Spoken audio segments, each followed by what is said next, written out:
Hello, I'm Isaac Hayes III, founder and CEO of Fanbase. Listen to what I'm about to tell you. The window to invest in Fanbase is closing. We've raised over $10.6 million of our $17 million goal. That means there's room for less than 6,370 people to invest in Fanbase for the average amount. The minimum to invest in Fanbase right now is $399. That makes you an owner in Fanbase today.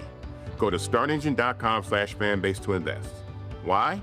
Because current social apps have taken advantage of users for far too long, with content suppression, shadow banning, harmful racist content, and no real tools for monetization and equity. Fanbase has over 1.4 million users and counting, allowing anyone to reach all their following and monetize their content from day one. Social media is the new TV, and whoever owns the apps that distribute that content have the opportunity to own potential billion-dollar companies. While big platforms with uncertain futures are failing to serve their users, Fanbase is stepping up to fill the gap. Don't wait until it's too late. Invest now, invest for yourself and your future. Go to startengine.com/fanbase and own the next generation of social media.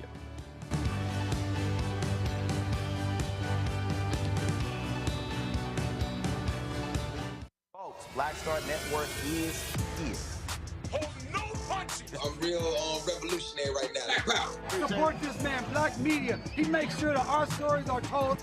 Thank you for being the voice of Black America, Roland. Stay black. I love y'all. All momentum we have now, we have to keep this going. The video looks phenomenal. See, this difference between Black Star Network and Black-owned media and something like CNN. You can't be Black-owned media and be scared. It's time to be smart. Bring your eyeballs home.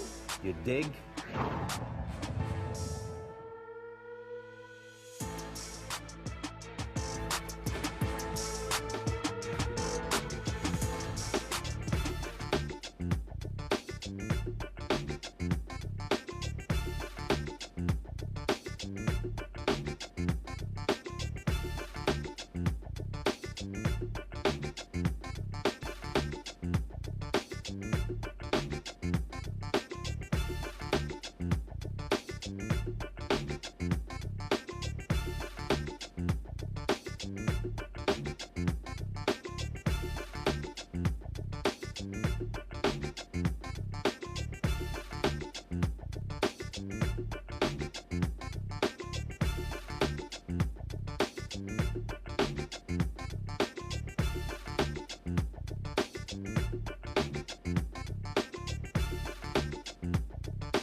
Today is Tuesday, March 25th, 2025. Coming up on Roland Martin Unfiltered, streaming live on the Black Star Network. Oh, FAFO 2025. Democratic senators jammed up Republicans today in a Senate hearing after the Atlantic's editor-in-chief was mistakenly included on a Signal chat group with top U.S. security officials, including the Director of National Intelligence, the CIA Director, the Secretary of State, the Vice President, the Secretary of Defense.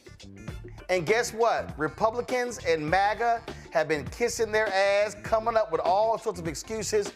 But remember what they said about Hillary Clinton's email server? Oh, we're going to remind you. Donald Trump making excuses. Even his own national security advisor, the one who added the journalists, what did he do? Try to double down. It's the media. It's the media. It's the media's fault. And the greatest ass kissers of all, Fox News, Sean Hannity, Laura Ingraham, Jesse Waters, and especially so-called lawyer Will Cain.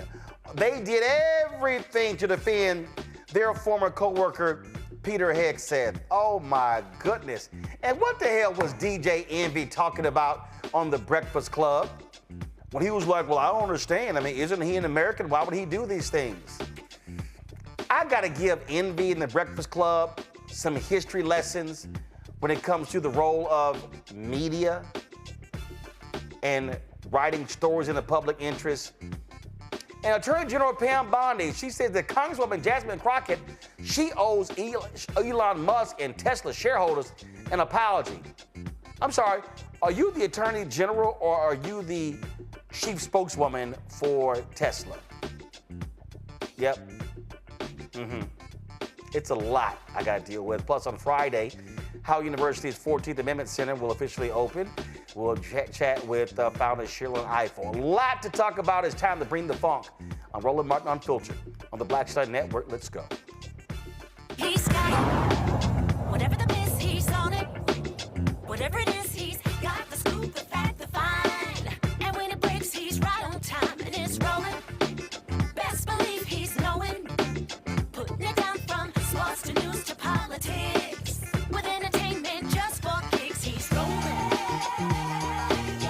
It's on Go Roll, y'all. It's Roland Martin, yeah. Rolling with Roland now. He's funky, he's fresh, he's real, the best, you know he's Roland Martin now.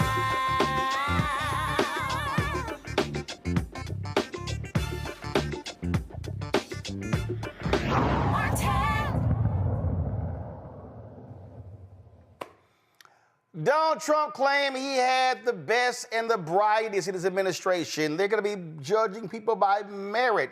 He wants smart people, not these DEI hires. How dare you? But really, I think we can fair to say that this administration is called Dumb and Dumber. Huge blowback today when the Senate held a hearing that dealt with the issue, top intelligence officials, and they were all being questioned regarding this big story of the Atlantic's editor-in-chief, Jeffrey Goldberg, who was added to a Signal group chat where it's called the Principals Committee. The heads of the top American national security agencies were discussing plans to strike Houthi rebels in Yemen.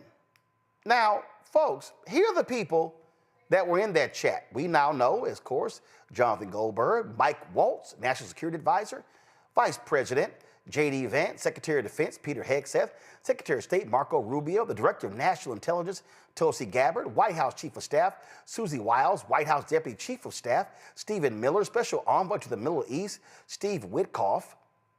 Y'all, they were all on this group.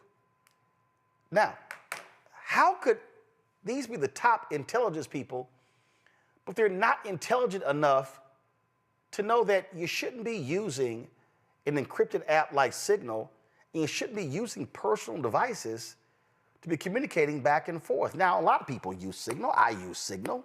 I'm in several different group chats. And it's actually very easy to discover who's in your group chat. You could just tap the link and you can see who's been added. So how are these people so smart and bright and amazing and wonderful? Man, it's a lot that was discussed today in that Senate hearing. But first, I want to chat with the ranking Democrat on the House Foreign Affairs Committee. He's dealt with national security issues for a very long time, Congressman Greg Meeks of New York. Congressman, I recall, Congressman, how your Republican colleagues were just beside themselves regarding Hillary Clinton's private email server and what took place in Benghazi and how we've got to get to the bottom of this. They were demanding hearings and things along those lines. Control room, please get the clip ready of the Speaker of the House, okay, Mike Johnson, Louisiana. It was amazing to listen to him just, these things happen and, these guys, they just, it's like they're working on it.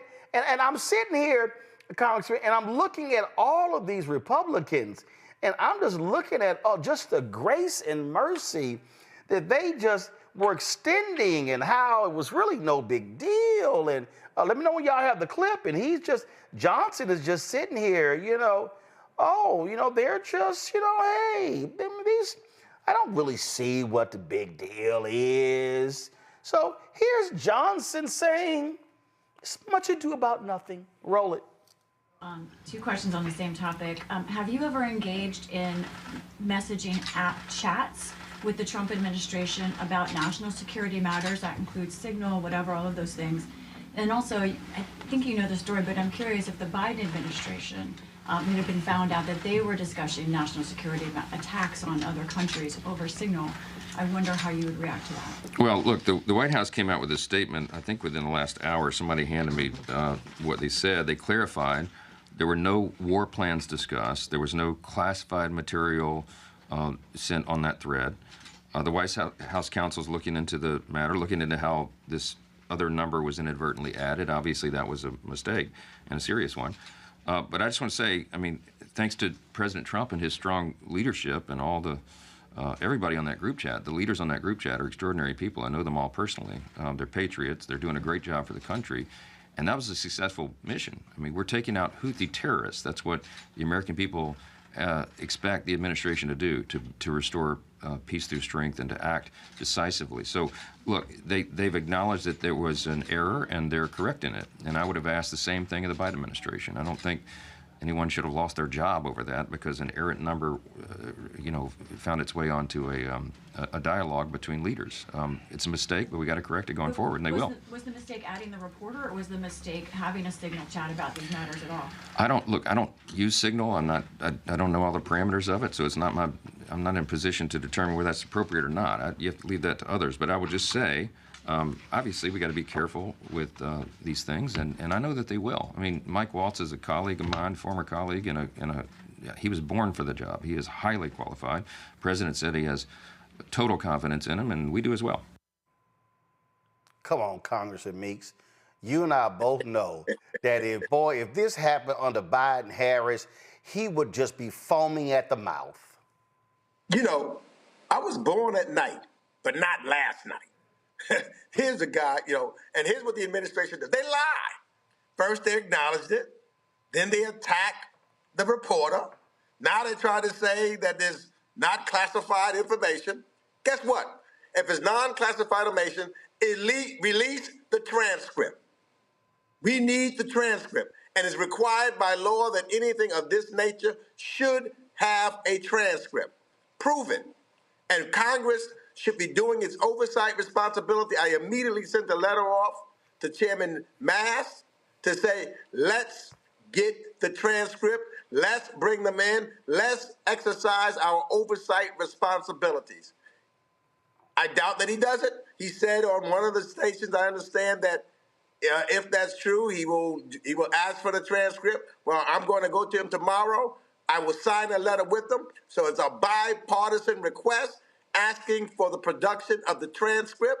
because this is the most ridiculous and horrible violation of our national security. One of the individuals that was on the call was in Russia, for God's sake. And we know that they know how to get things. Can you imagine if Russia wanted to and they intercepted the danger it put our pilots in? You know, the Houthis have the ability to shoot down planes. So if they were given advance notice, and you know, Russia and China would have been happy to give them certain notice so that they could embarrass the United States. This is a failure of our national security. I believe they violated laws on how to handle and utilize classified information. Whatever happened to the skiff? Yeah, I mean, for people don't understand, because of the position that you are in and the committees that you are in, you regularly deal with some of the most sensitive classified data in the United States. There's a process. So tell people what a skiff is. A skiff is an isolated room that is covered over by various material to prevent any interception of anything that's said within it or that comes out of it, except for on an extreme secure line. So you can't bring personal devices in. There are no windows, none of that. So it's designed to where no one can penetrate that space so you can have honest conversations about some of the most sensitive national security data in the United States. That's exactly right. You can't if you have a watch on, you got to take it off.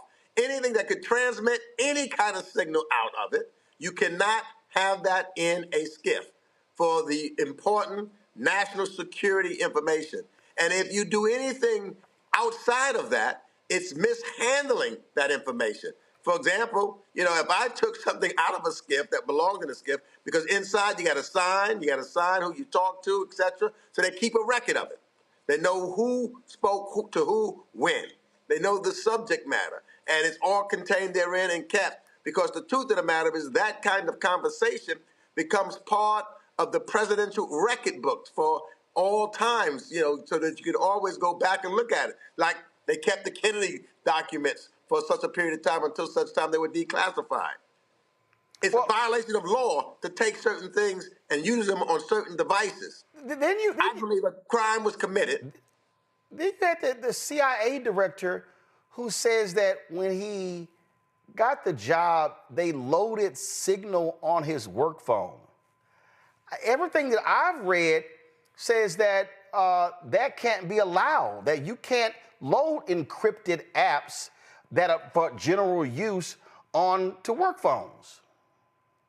It is absolutely insane. This is the most incompetent administration with the most unqualified members in our national security, headed by Pete Hegseth, who is basically just a weekend TV guy. You're talking about somebody that is most unqualified, and his presence to continue in that role as the Secretary of the Defense Department is going to continue to be a national security issue for us. And to have Secretary Walz, who put the reporter on this, and no one, all those top people, no one looked at the list, as you indicated, and said, who is this other person on the line? But before that, it should never have been on Signal at all. Period. It's a violation of law. Yeah, I just, and to sit there and to watch these idiots, and we're going to play it a little bit, where you have Tulsi Gabbard, the so-called Director of National Intelligence, say, oh no, nothing classified was discussed. Okay, so if nothing classified was discussed, release it. Oh no, those things are under review.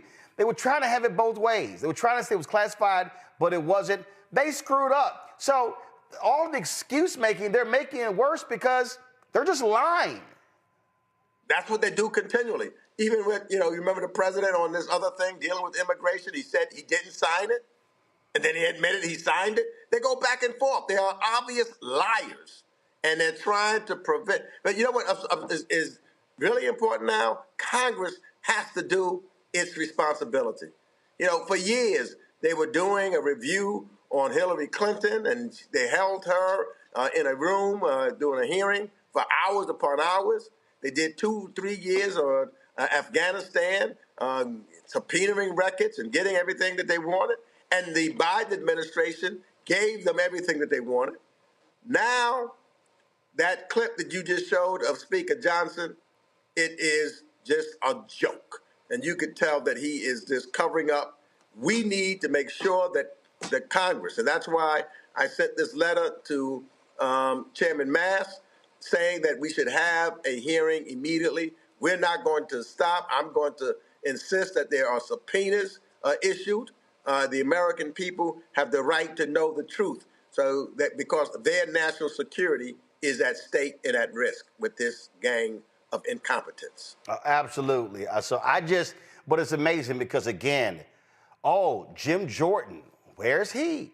Where's Comer? Where are all these so-called national security, foreign policy, hardcore folks at who were railing against everything? You cannot convince me that if Vice President Kamala Harris and Secretary of State Blinken and Secretary of Defense Lloyd Austin were on a Signal group chat talking about troop movements and what action is going to be taking in a bombing in another country, the Republicans would be like, this is really no big deal. Simple mistake. Let's just keep it moving.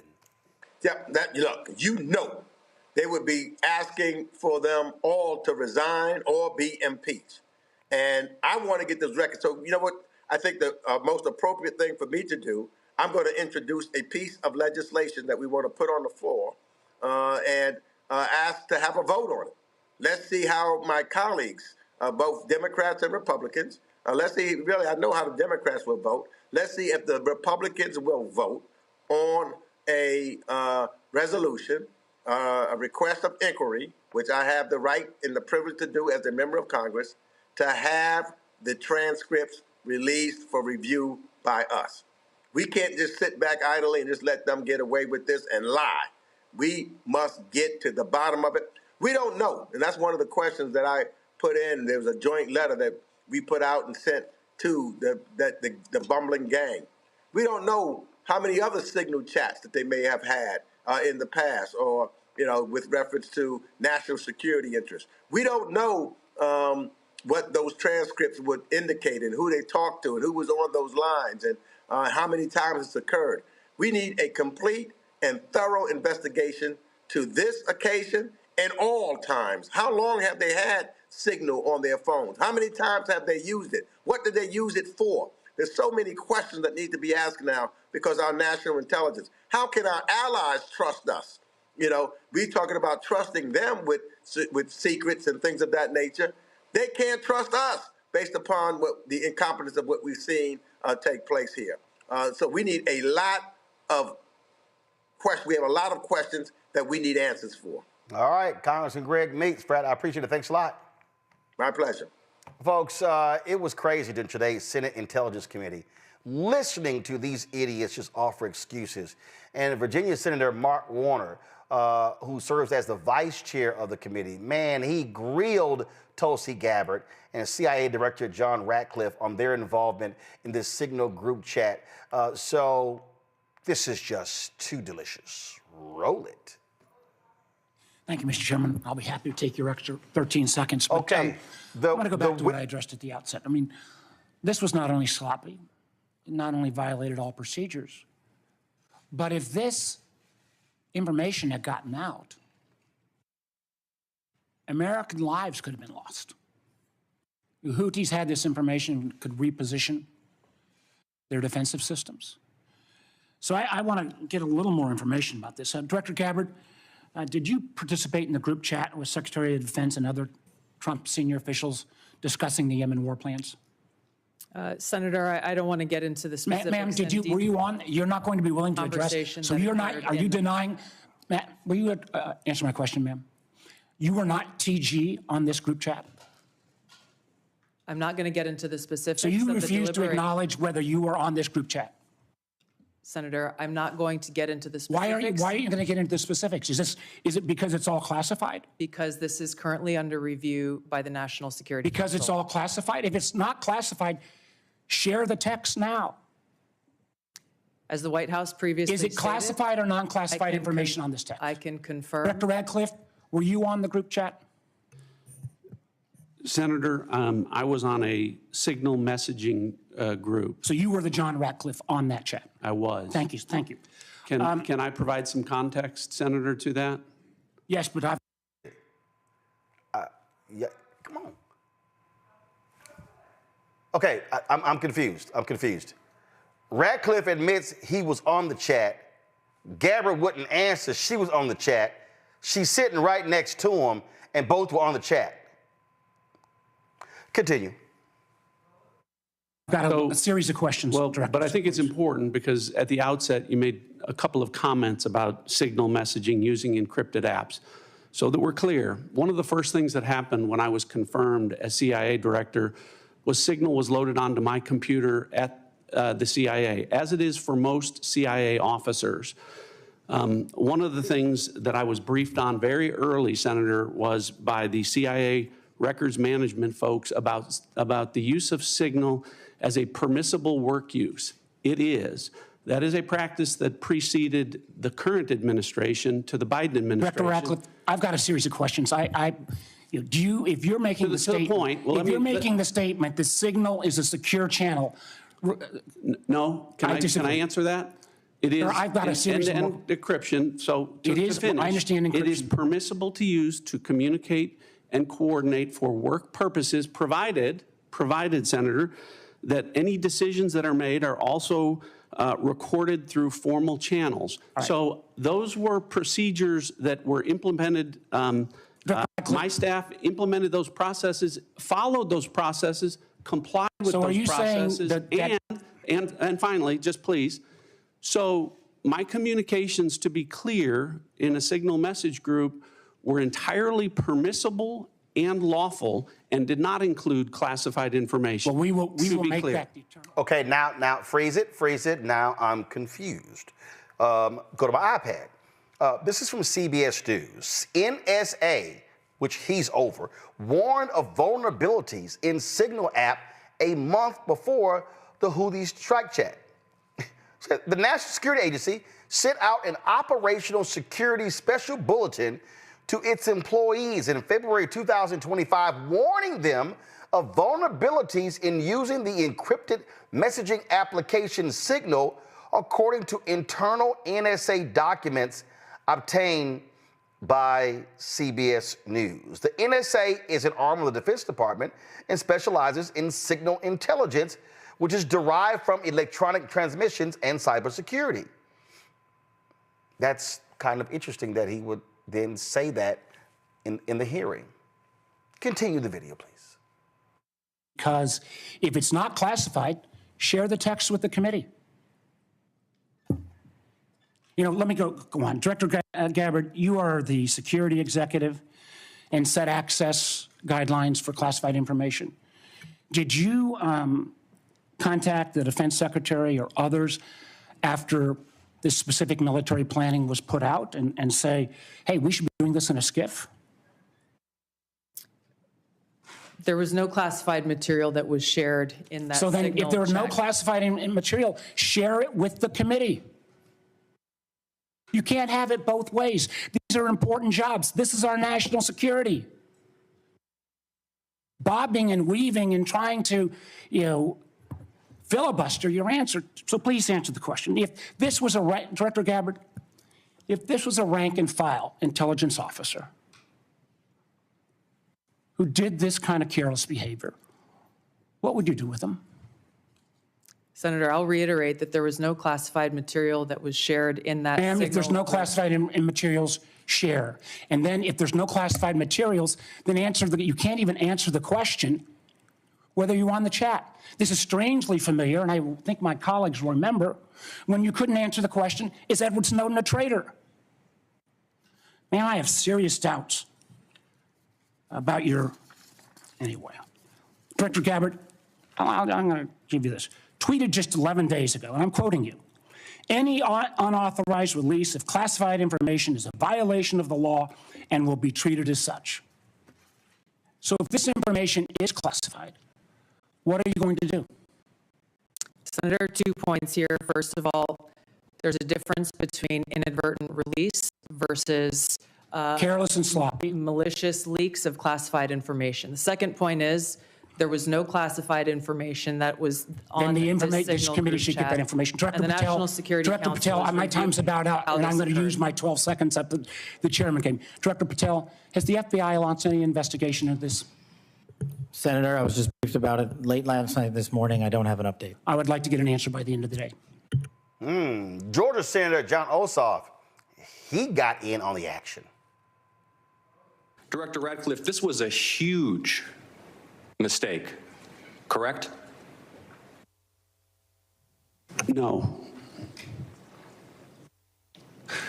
A national political... Hold on. No, you Let me hold answer. on. No, The Director answer- the Radcliffe, reason I I asked say you a yes no- or no question, and now you hold on. A national political reporter You can characterize it how you want. was made privy The White to House has sensitive made information clear about that there imminent was an military inadvertent operations against a mistake, foreign terrorist an inadvertent organization. mistake of adding a reporter. And that wasn't a huge to a mistake? seal. That wasn't a huge mistake? Well, I think they characterize This is it an as a embarrassment. mistake. This is utterly unprofessional. There's been no apology.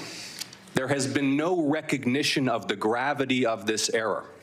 And by the way, we will get the full transcript of this chain, and your testimony will be measured carefully against its content. Thank you, Mr. Chairman. Can you say perjury? Here's Colorado Senator Michael Bennet. You know that the president's Middle East advisor was in Moscow on this thread while you were, as director of the CIA, participating in this thread? Were you aware of that? Are you aware of that today? I'm not aware of that This today. sloppiness, this incompetence, this disrespect for our intelligence agencies and the personnel who work for them is entirely unacceptable. It's an embarrassment. Senator, you need to do better.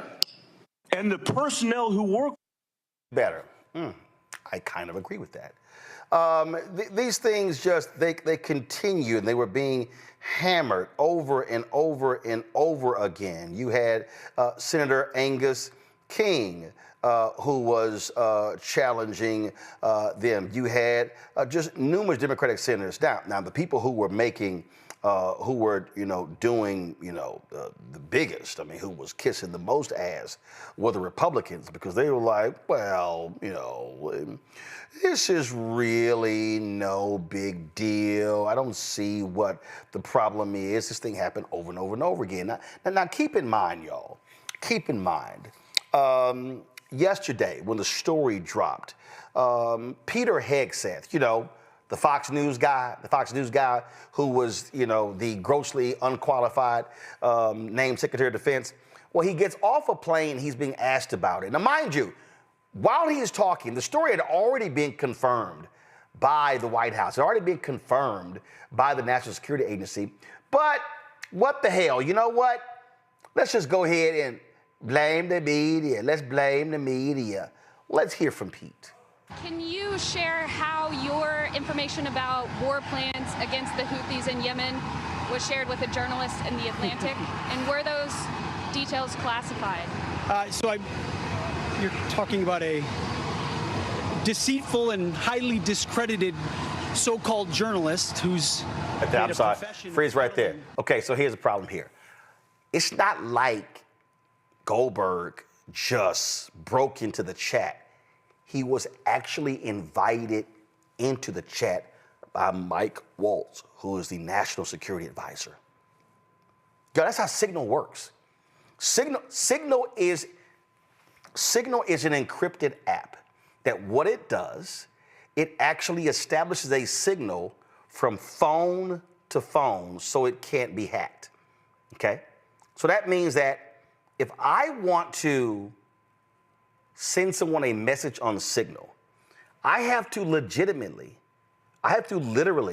send them an invite from this phone, and they have to accept, if they have the app on their phone, they have to actually accept my invite.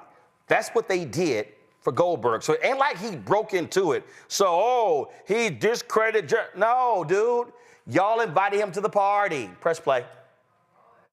Full and highly discredited so-called journalist who's made a profession of peddling hoaxes time and time again, to include the hoaxes of Russia, or the fine people on both sides hoax, or suckers and losers hoax. So this is the guy that peddles in garbage. This is what he does. I would love to comment on the Houthi campaign because of the skill and courage of our troops. I've monitored it very closely from the beginning. And you see, we've been managing 4 years of deferred maintenance under the Trump administration. Our troops, our sailors were getting shot at as targets. Our ships couldn't sail through. And when they did shoot back, it was purely offensively or at shacks in Yemen. President Trump said, no more. We will reestablish deterrence. We will open freedom of navigation, and we will ultimately decimate the Houthis, which is exactly what we're doing as we speak from the beginning, overwhelmingly. Why were those details shared on Signal, and how did you learn that a journalist was privy to the targets, the types of weapons used? I've heard I was characterized. Nobody was texting war plans, and that's all I have to say about that. Thank you. I appreciate it. The NSC said it was authentic. Spin, spin, spin, spin, spin, lying, lying, lying, lying, lying, FAFO. Here's Senator Angus King. Listen to this. Secretary Hegseth put into this group text a detailed operation plan, including targets, the weapons we were going to be using, attack sequences, and timing. And yet you've testified that nothing in that chain was classified. Wouldn't that be classified? What if that had been made public that morning before the attack took place? Senator, I can attest to the fact that there were no classified or intelligence equities that were included in that chat group at any time. So, and I so defer, the attack sequencing and timing and weapons and targets you don't consider should have been classified? I defer to the Secretary of Defense, the National Security Council on that question. Well, you're the head of the intelligence community, and you're supposed to know about classifications. So your testimony very clearly today is that nothing was in that set of texts that were classified. I'll follow up on Senator Wyden's question. If that's the case, please release that whole text stream so that the public can have a view of what actually transpired on this discussion. It's hard for me to believe that targets and timing and weapons would not have been classified. Well, let me move on. Oh, y'all, they think everybody else stupid. They think everybody else is just dumb. We don't realize even what's going on here. They just everybody's silly. So yesterday when Trump was asked about this, I don't know. I don't know. So I don't know what you're talking about. This is this idiot right here. To the story in The Atlantic that said that some of your top cabinet officials and aides had been discussing very sensitive material through Signal, and it included an Atlantic reporter for that. What is your response to that? I don't know anything about it. I'm not a big fan of The Atlantic. To me, it's a magazine that's going out of business. I think it's not much of a magazine, but I know nothing about it. You're saying that they had what? They were using Signal to coordinate on sensitive materials and having to do with what? Having to do with what? What were they talking about? With the Houthis. The Houthis? You mean the attack on the Houthis? Right. Well, it couldn't have been very effective because the attack was very effective. I can tell you that. I don't know anything about it. You're telling me about it for the first time. Anybody else? Spin. I don't know anything about it. You're just sitting here bullshitting us, lying. Well, guess what? Had a cabinet meeting today, and Trump spoke on it, but so did his national security advisor, Mike Waltz. And what did he do? Oh, it's the media. It's the media. It's the media. And I think I'll ask Mike. Mike is here. Do you want to respond to that, please? Yes, Mr. President. You asked about lessons. I think there's a lot of journalists in this city who have made big names for themselves, making up lies about this president, whether it's the Russia hoax or making up lies about Gold Star families, and this one in particular I've never met, don't know, never communicated with, and we are looking into and reviewing how the heck he got into this room. But I'll tell you what, the world owes President Trump a favor. Under Biden, global shipping was... Lord, all this bullshit. Now, I done told y'all, we don't know how he got in. Y'all, this is real simple, okay? You have to invite from a phone. So either Mike Waltz invited Goldberg into the chat, or somebody had Waltz's phone and invited into the chat.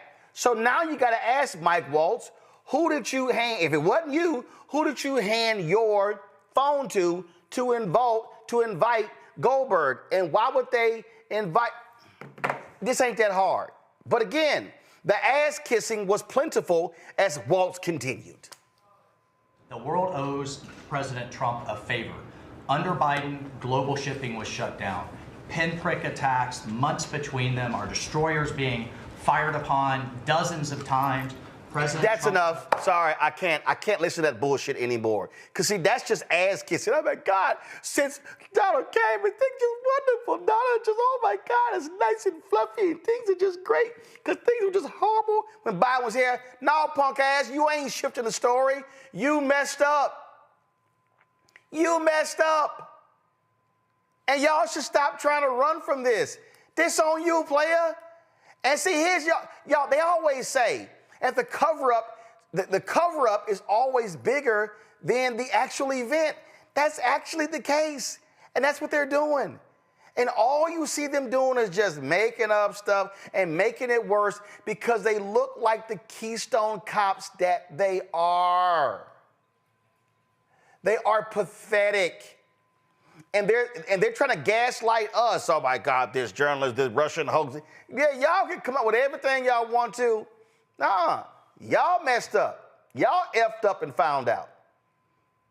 Joining us now is Indiana Congressman Andre Carson. Congressman, it is still amazing to me to watch your Republican colleagues, just place their multiple lips on MAGA's ass and just, make excuse after excuse. And we know if this had happened under Biden-Harris, they would be hauling every person down to Congress, demanding a special prosecutor, hearings, you name it. They are hypocrites. Absolutely. There would be special orders on the House floor right now as we speak, calling for removals. I joined Leader Hakeem Jeffries in calling on Trump to fire Hegseth. I think House Democrats are united. The Secretary of Defense is unqualified. He's putting our lives at risk. This was an epic failure. There have to be consequences. You know this, for this egregious mishandling of military operations and plans by the highest national security officers in this country. I sit on the Intelligence Committee. We know, especially for black folks, the relationship with the Intelligence Committee has been tumultuous, to say the least, under J. Edgar Hoover's disastrous COINTELPRO. But on the committee, we deal with classified materials every day. There are procedures put in place for a reason, and that reason is to keep Americans safe. And I have to be clear, because today, the American people were gaslit by the president and other officials. If classified materials are communicated on an unclassified platform, that is absolutely a very grave security breach. And here's the deal, okay? Politico is even reporting that you are not to be loading Signal and other encrypted apps on work phones. So here's the question. Were they using work devices or personal devices? And they were using personal device. Here you got Witkoff, who's over there in Moscow. He's in Moscow. Everybody knows the Russians focus on hacking the phones. Every one of y'all know this. When y'all travel abroad, y'all are told, frankly, protect your personal devices because they're trying to hack them. In fact, we're told don't bring your personal device if you can help it, for this very reason. And Roland, there are different ways to communicate. We have JWICS, which is the Joint worldwide intelligence communication system. And through that intranet system, there are the APRANET, which is the Defense Data Network based on APRANET technology. We have CIPRANET and NIPRANET, and these are secure channels of communications to make these kinds of decisions. It is amazing, astounding that they would use Signal. They may have well started up a damn Facebook group chat and done it on there. Right. Absolutely. Do you think your Republican colleagues are going to have the guts to actually call for hearings?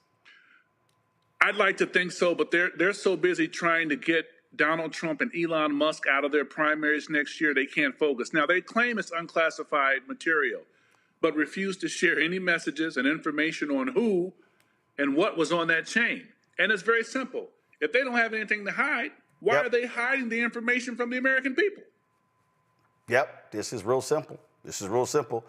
Well, Congressman Carson, I look forward to seeing what happens next. But bottom line is, we know Fox News, conservative radio, digital, they would be going ape shit if this happened under Biden-Harris. And now it's like, oh, much ado about nothing. Absolutely. It's awful. All right, Congressman, I appreciate it. Thanks a lot. Thank you. Now, y'all might remember the time when Peter Hegseth was on Fox News. And remember they had the Clinton server? It's amazing. Hegseth had a whole lot to say. I mean, he was vociferous in attacking Hillary Clinton when it came to the email service and how if it's sensitive data, classified devices, blah, blah, blah, blah, blah, blah, blah. And so let's hear the best of Pete Hegseth. Pete Hegseth, what do you think? Well, she's got two problems here. Two words, top secret. Right. Yeah. Before it was servers, it was classified. It was sort of this amorphous idea that maybe it was wrong. Everyone knows what top secret means. I've had a top secret clearance. It's big red flashing letters, top secret. You know when you're looking at something that's top secret or dealing with it. In this case, the public will resonate with that. Hey, if you're hiding that on a private server, that's a very real problem. Well, and the other likely thing is, criminal charges to follow if they're being fair about it. I mean, could there be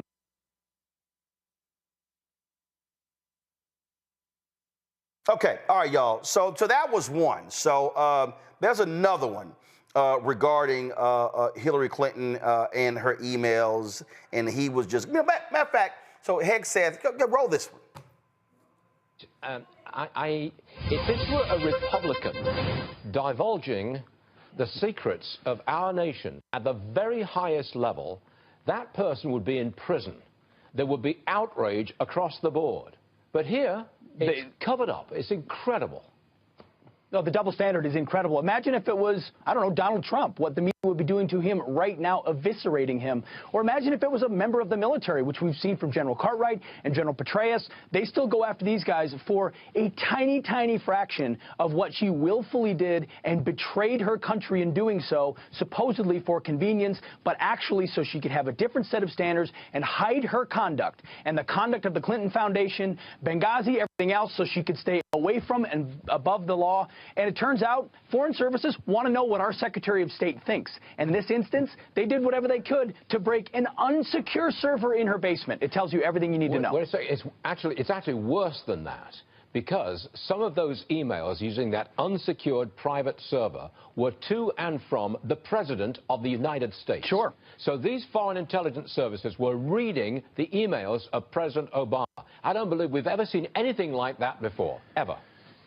No, of course not, and potentially in real time. The technology that others can use once they've got into devices is to listen and see in real time. Who knows what they heard and what they have, and the kind of leverage that gives in negotiations or conversations when you know what our hand is and you can anticipate it or get in front of it, or you know our sources and methods, because we know aides to Hillary Clinton also removed markings so that they could send classified, sometimes secret, top secret information to her personal email, which our enemies were potentially reading in real time. That has consequences, including lives and reputation of this great country. I'm not surprised that a military guy like yourself is fired up, because it's people like you who pay the price for this kind of That's exactly right. Extraordinary stuff.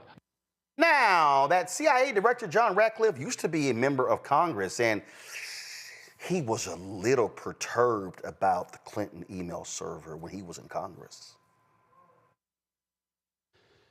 Mishandling classified information is still a violation of the Espionage Act. It started with Hillary Clinton. It has continued without accountability. Right. People haven't paid a price for that, and that's one of the reasons Bill Barr and John Durham and folks need to really focus on that, because there does need to be accountability there. And Mike Waltz, the National Security Advisor. Oh, yeah, he also was a little animated about Clinton, too. The sitting National Security Advisor, Jake Sullivan, the president's National Security Advisor, sent top secret emails to Hillary Clinton when he was her deputy chief of staff at the State Department and got nothing, not even a slap on the wrist, on an unsecured server that we know our enemies were trying to access. Top secret and compartmented, even higher than top secret. He was sending back and forth freewheeling, and yet we see nothing there. Boy, it's amazing how animated they are about those issues and how they matter and how important they are and how critical they are. How it's important for us to protect classified information. How we must not be sharing these things in a negative way. I mean, we could just go on and on and on. I mean, it is just unbelievable listening to them. In fact, before I go to my panel, I'm going to play for you. This is Missouri Senator Josh Hawley, who was on Laura Ingram's show last night on Fox News. And this is Josh Hawley, who is like Mr. Masculinity and how we must protect the world. Look how just dismissive he is. Senator Hawley, I'll just read part of this piece in The Atlantic. The world found out shortly before 2 p.m. Eastern on March 15th that the U.S. was bombing Houthi targets across Yemen. And this reporter, Jeffrey Goldberg, writes that I, however, knew 2 hours before the first bombs exploded that the attack might be coming. The reason I knew this is that, again, this is the article in The Atlantic, that Pete Hegseth, the Secretary of Defense, had texted me the war plan at 11:44 a.m. The plan included precise information about weapons packages, targets, and timing. Senator, your reaction to this? Well, I thought what the Secretary of Defense just said, Laura, was an outstanding statement. And listen, I mean, we don't know how much of this is accurate or not, but it looks like even if everything the Atlantic reported is true, it's the president's advisors discussing among themselves options they might recommend to the president. And nobody can deny the success of what the president is doing here, which is what Pete Hegseth just underscored. And this is what the leftist media is reduced to. They can't argue with the policies, which the American people support. They can't argue with this new demonstration of American strength that is keeping Americans safe at home and abroad. And so now we're griping about who's on a text message and who's not. I mean, come on. Oh, come on. Oh, come on. Let me just play my violin. Dr. Mustafa Santiago Ali, former senior advisor for environmental justice at the EPA, joins us out of D.C. Randy Bryant, entrepreneur, author of Never Says 25 Phrases You Should Never Ever Say to keep your job and friends, out of D.C. Joe Richardson, civil rights attorney out of Los Angeles. Glad to have all three of you here. Joe, y'all have a thing called attorney-client privilege. And if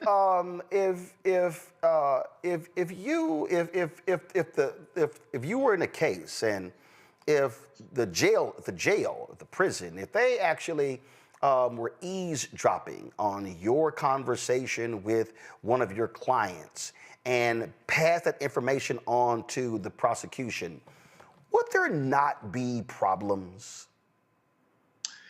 Yes, there would. Something that is obtained under certain circumstances is not going to be admissible. It's not going to be able to be used. This underscores the problem that we have with here all day long. I mean, we could talk a little bit about the hypocrisy later, but you know what you have is a situation where you've got a journalist somehow that gets plugged into a conversation that he doesn't belong in. Second of all, you're doing it over an encrypted message system. Encrypted, there it is, but you know it's not an approved way of messaging for national security concerns. And you have the idea of what's being said, all of the back and forth, and just the irony that this is called the intelligence community, because there was very little intelligence used here. And then they try to throw the journalists under the bus. Interestingly, we'll talk more about DJ Envy later, but he actually didn't reveal the details of the logistics, just the existence of the conversation. So there's this irony that somehow people are mad at this journalist for talking about the examples of the incompetence, but the secret is already out of the bag, the existence of the incompetence, the issues that we have here, which, by the way, as you've talked about at length, if the Democrats had done this, they'd be calling for this guy's head, whoever it was, getting rid of the Secretary of Defense, getting rid of the chairman of the Joint Chiefs, whoever it was, other than Jesus, and maybe Jesus too, they would be turning themselves inside out. This is a blunder. It's a major blunder. And to your point, they should have just owned it. Because the fact of the matter is, to be honest with you, you've got millions and millions of people who say, incorrectly, but they say nonetheless, it has nothing to do with the cost of tea in China because I still can't pay for gas. So they should have owned it and moved on, because right now, at this moment, we don't have the numbers to do much about it other than howl at the moon, unless, of course, we use our leverage in other areas, which we don't seem to be doing. We can talk about that some other time as well. So they should have owned it, and they have the Keystone Cop things you're saying that you're talking about, as you stated. And so the incompetence it's embarrassing, it's terrible, it affects national security. But the idea that we have folks running point here that don't know how to do what they need to do is something that's been out for a while, and this is just proof of it. I mean, it's actually just, it's Comedy Central every minute, Mustafa, just to watch the reaction from Republicans, the right, and MAGA supporters. I mean, they are just, from the Charlie Kirks of the world to the Jesse Waters and Fox News, we're going to deal in a second with those yahoos at Fox News because their ass kissing was just over the top. I mean, I see the humor, but there's also a lot of dangerous behavior inside of the humor. So, sometimes when we're dealing with these very damaging things, we have to infuse humor to help people, one, to understand and to also get them to open up their minds. But, this is very significant, what they did. There are intelligence protocols that are in place for a reason. As Joe had shared earlier, when we take a look at Signal is not an approved top secret government media communications platform, just like TikTok isn't. So, you could have utilized the exact same thing because neither one of them are built for the conversations that were happening there.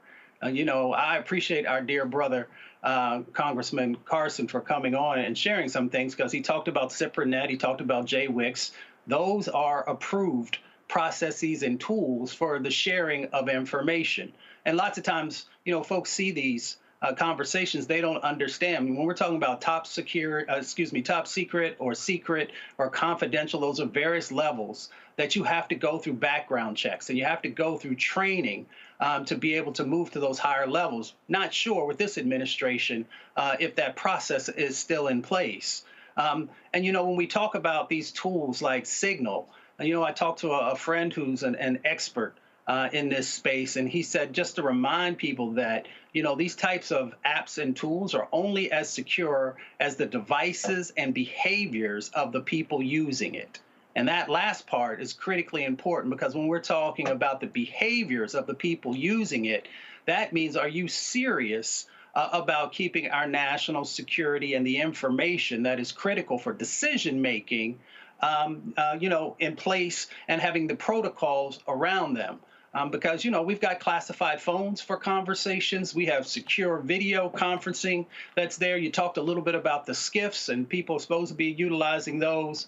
But when you don't, and then sometimes people get safe, they feel like they're safe, Roland, and we should just let people know, even though Signal is a very secure app, and I am not, one of the world's top experts in cybersecurity, but I also understand, because I've been trained on various things, that there are apps or, there's spyware that's out there that can actually, do some very insidious things in relationship to the information that's being shared. So I say that for folks and just understanding the seriousness of this moment. And the seriousness of this moment as I close is that there usually can be legal consequences when you do not follow those protocols. You can be terminated, your clearance can be taken away from you. There could be criminal prosecutions if it's serious enough, fines and imprisonment. Nobody's talking about those things, but this is an opportunity for this administration to become much more serious, to take responsibility, and to say we're going to get to the bottom of it. We're going to make sure that we fill whatever the gaps are so that we can keep the country safe. And if they're not willing to do that, then there are a number of other players that are out there that are always looking for opportunities to garner information. Information is power. We often say that in the international concept, in relationship to some of these things that are happening in the intelligence world, everything is about information. And that's why we have to keep it safe. So I understand people keeping the lights on, putting food on the table, but this is very significant. It was significant when they had the conversations around Hillary Clinton. It was significant when they talked about Joe Biden handling classified documents. It was significant when we had the Edward Snowden intelligence leaks that were going on. So we have to take this moment as equally as important and make sure that we're doing what's necessary to keep our country safe and our information safe. Well, the thing here, Randy, is that, the federal government has warned that Russia and Chinese hackers have been trying to use phishing efforts in order to access Signal apps. Also, Russia has been able to hack the Signal communications there in Ukraine. So it's not like it can't be done. So we don't know what these folks have done, how they possibly have been compromised. And clearly what we have here, sloppy, immature, unprofessional actions. And these are supposed to be people operating at the highest levels. I mean, Peter Hegseth was discussing a kill list in this text conversation. And so who do people think they're fooling? You know, there's a meme going around that says the only qualified person that Trump ever hired to do the job was Stormy Daniels. And that's funny at first, but it really is it's starting to seem quite serious, because here you do have the people that are supposed to be at the highest of intelligence, that are responsible for keeping us safe, and they are looking like some Three Stooges, some Keystone cops, and it's embarrassing. I like to travel. I travel extensively, and when I travel with my friends who work for the government at much lower levels than the people that we're talking about right now, they are not allowed to even bring their government-issued computer because of safety and security issues. And these are people who do not have top secret information. There's no way that they should be. You have one official going to Russia and using an app that has not been approved by the government. There is a reason that they have situations set up for people to have these sorts of conversations where they're absolutely 1000% safe. We cannot take a risk like this. And when people say, what is the big deal? How do you think that other countries are looking at us right now? We look vulnerable. We look like a target. We look ridiculous. I'm saying the conversations that I have with my friends, or I'm even thinking within my family conversations, we ensure certain things are in place, that we've hung up from somebody else, we've cleared the line. Hold on, girl, let me call you back, because we don't want to get caught talking about somebody and they're still on the line. We clear that three-way and that four-way.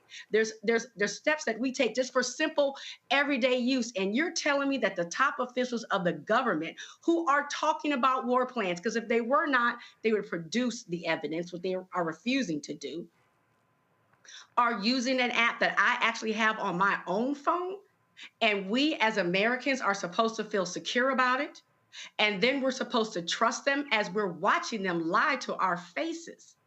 I agree with everyone 1000%. I would at least feel secure if they would tell the truth and say, we made a mistake. This is what we're putting in place going forward to ensure that we keep the American people safe. But they're not doing that, because they're about protecting each other and not about the American people. It struck me in the beginning when it was said, oh, they're patriots. It's as if you're on the right team, that excuses any behavior that you do. If you're on the right team, if you're a patriot, if you're accepted into our old boys club, you can make any mistake and we will excuse it, even if it puts the security of our nation at risk. And that is scary. We're absolutely vulnerable and everybody should be alarmed. Yeah, I mean, these people, I mean, again, to slam DEI and talk about merit and how just amazing and smart. And Hegseth went to Harvard and Princeton. Sound pretty dumb to me. All right, y'all, hold tight 1 second, because we're not done. Who has been defending these people more vigorously than Donald Trump? Of course, his side piece, Fox News. Wait till we show y'all some of what they've been saying. And I've got some really special words for Will Cain. You're watching Roland Martin Unfiltered right here on the Black Star Network. We begin tonight with the people who are really running the country right now. Now, Trump is often wrong and misleading about a lot of things, but especially about history. Donald Trump falling in line with President Elon Musk. In the wake of the unsettling news that MSNBC has canceled Joy Ann Reid's primetime show, The Readout, Roland Martin and the Black Star Network would like to extend an invitation to all of the fans of Joy Ann Reid's MSNBC show to join us every night to watch Roland Martin Unfiltered, streaming on the Black Star Network for news, discussion of the issues that matter to you, and the latest updates on the twice impeached, criminally convicted felon-in-chief Donald Trump and his unprecedented assault on democracy, as well as co-president Elon Musk's takeover of the federal government. The Black Star Network stands with Joy Ann Reid and all folks who understand the power of black voices in media. We must come together and never forget that information is power. Be sure to watch Roland Martin Unfiltered weeknights, 6 p.m. Eastern at youtube.com/Roland S. Martin or download the Black Star Network app. How you doing? My name is Mark Carey, and you're watching Roland Martin Unfiltered. Deep into it, like pasteurized milk without the 2%. We getting deep. You want to turn that shit off? We're doing an interview, motherfucker.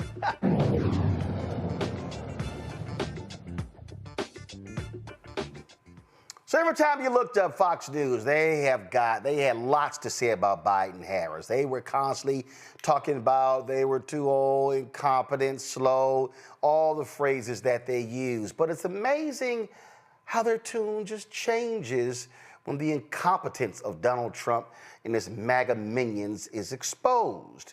This whole Signal conversation shows you exactly where these idiots stand. So listen to first of all, we're going to go to Jesse B. Waters. This is, the resident Fox News idiot, Jesse B. Waters. Listen to his brilliant analysis. Did you ever try to start a group text? You're adding people and you accidentally add the wrong person. All of a sudden, your Aunt Mary knows all your raunchy plans for the bachelor party. Well, that kind of happened today with the Trump administration.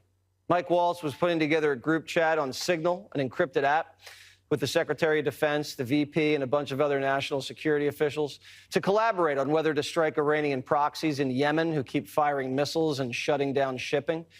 Well, National Security Advisor Mike Waltz accidentally added a reporter to the group text, and not a good reporter. Jeffrey Goldberg from The Atlantic, one of the biggest hoax artists around. Well, he heard some things he probably shouldn't have, but could have been a wee bit of a security breach.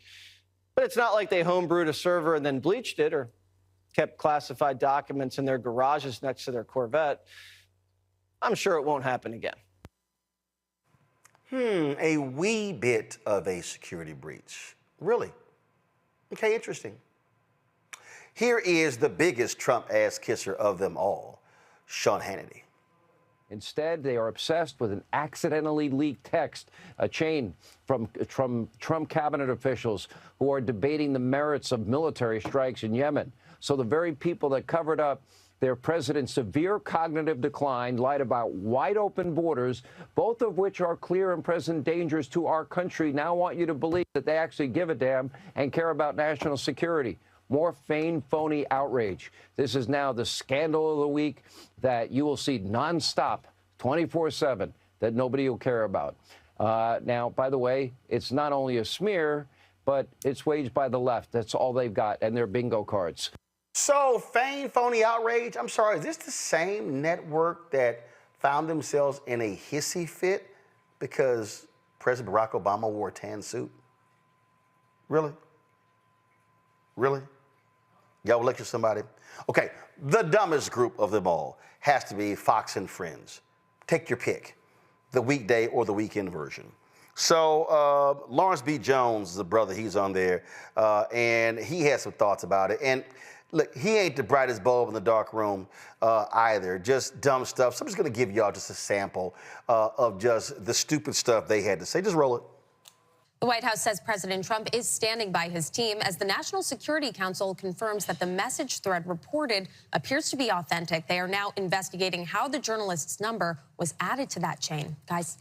Well, thank you very much, Brooke. Well, I read the article, and it says that somebody identifying themselves as Mike Waltz added that person. I was talking to somebody in federal law enforcement last night, and they said that just based on having read the Atlantic article, what was revealed was classified and top secret. And this person has been down in D.C. for many years, has never heard of government officials at that level using Signal for stuff like that. And you know, Kayleigh, having been in the White House, there are certain top secret gizmos and venues that they use, and you don't use a commercial app that can be hacked. Yeah, there's a channel that you're supposed to stay on with that kind of information. Now, I heard someone on CNN suggesting maybe there were Signal apps added to government devices somehow.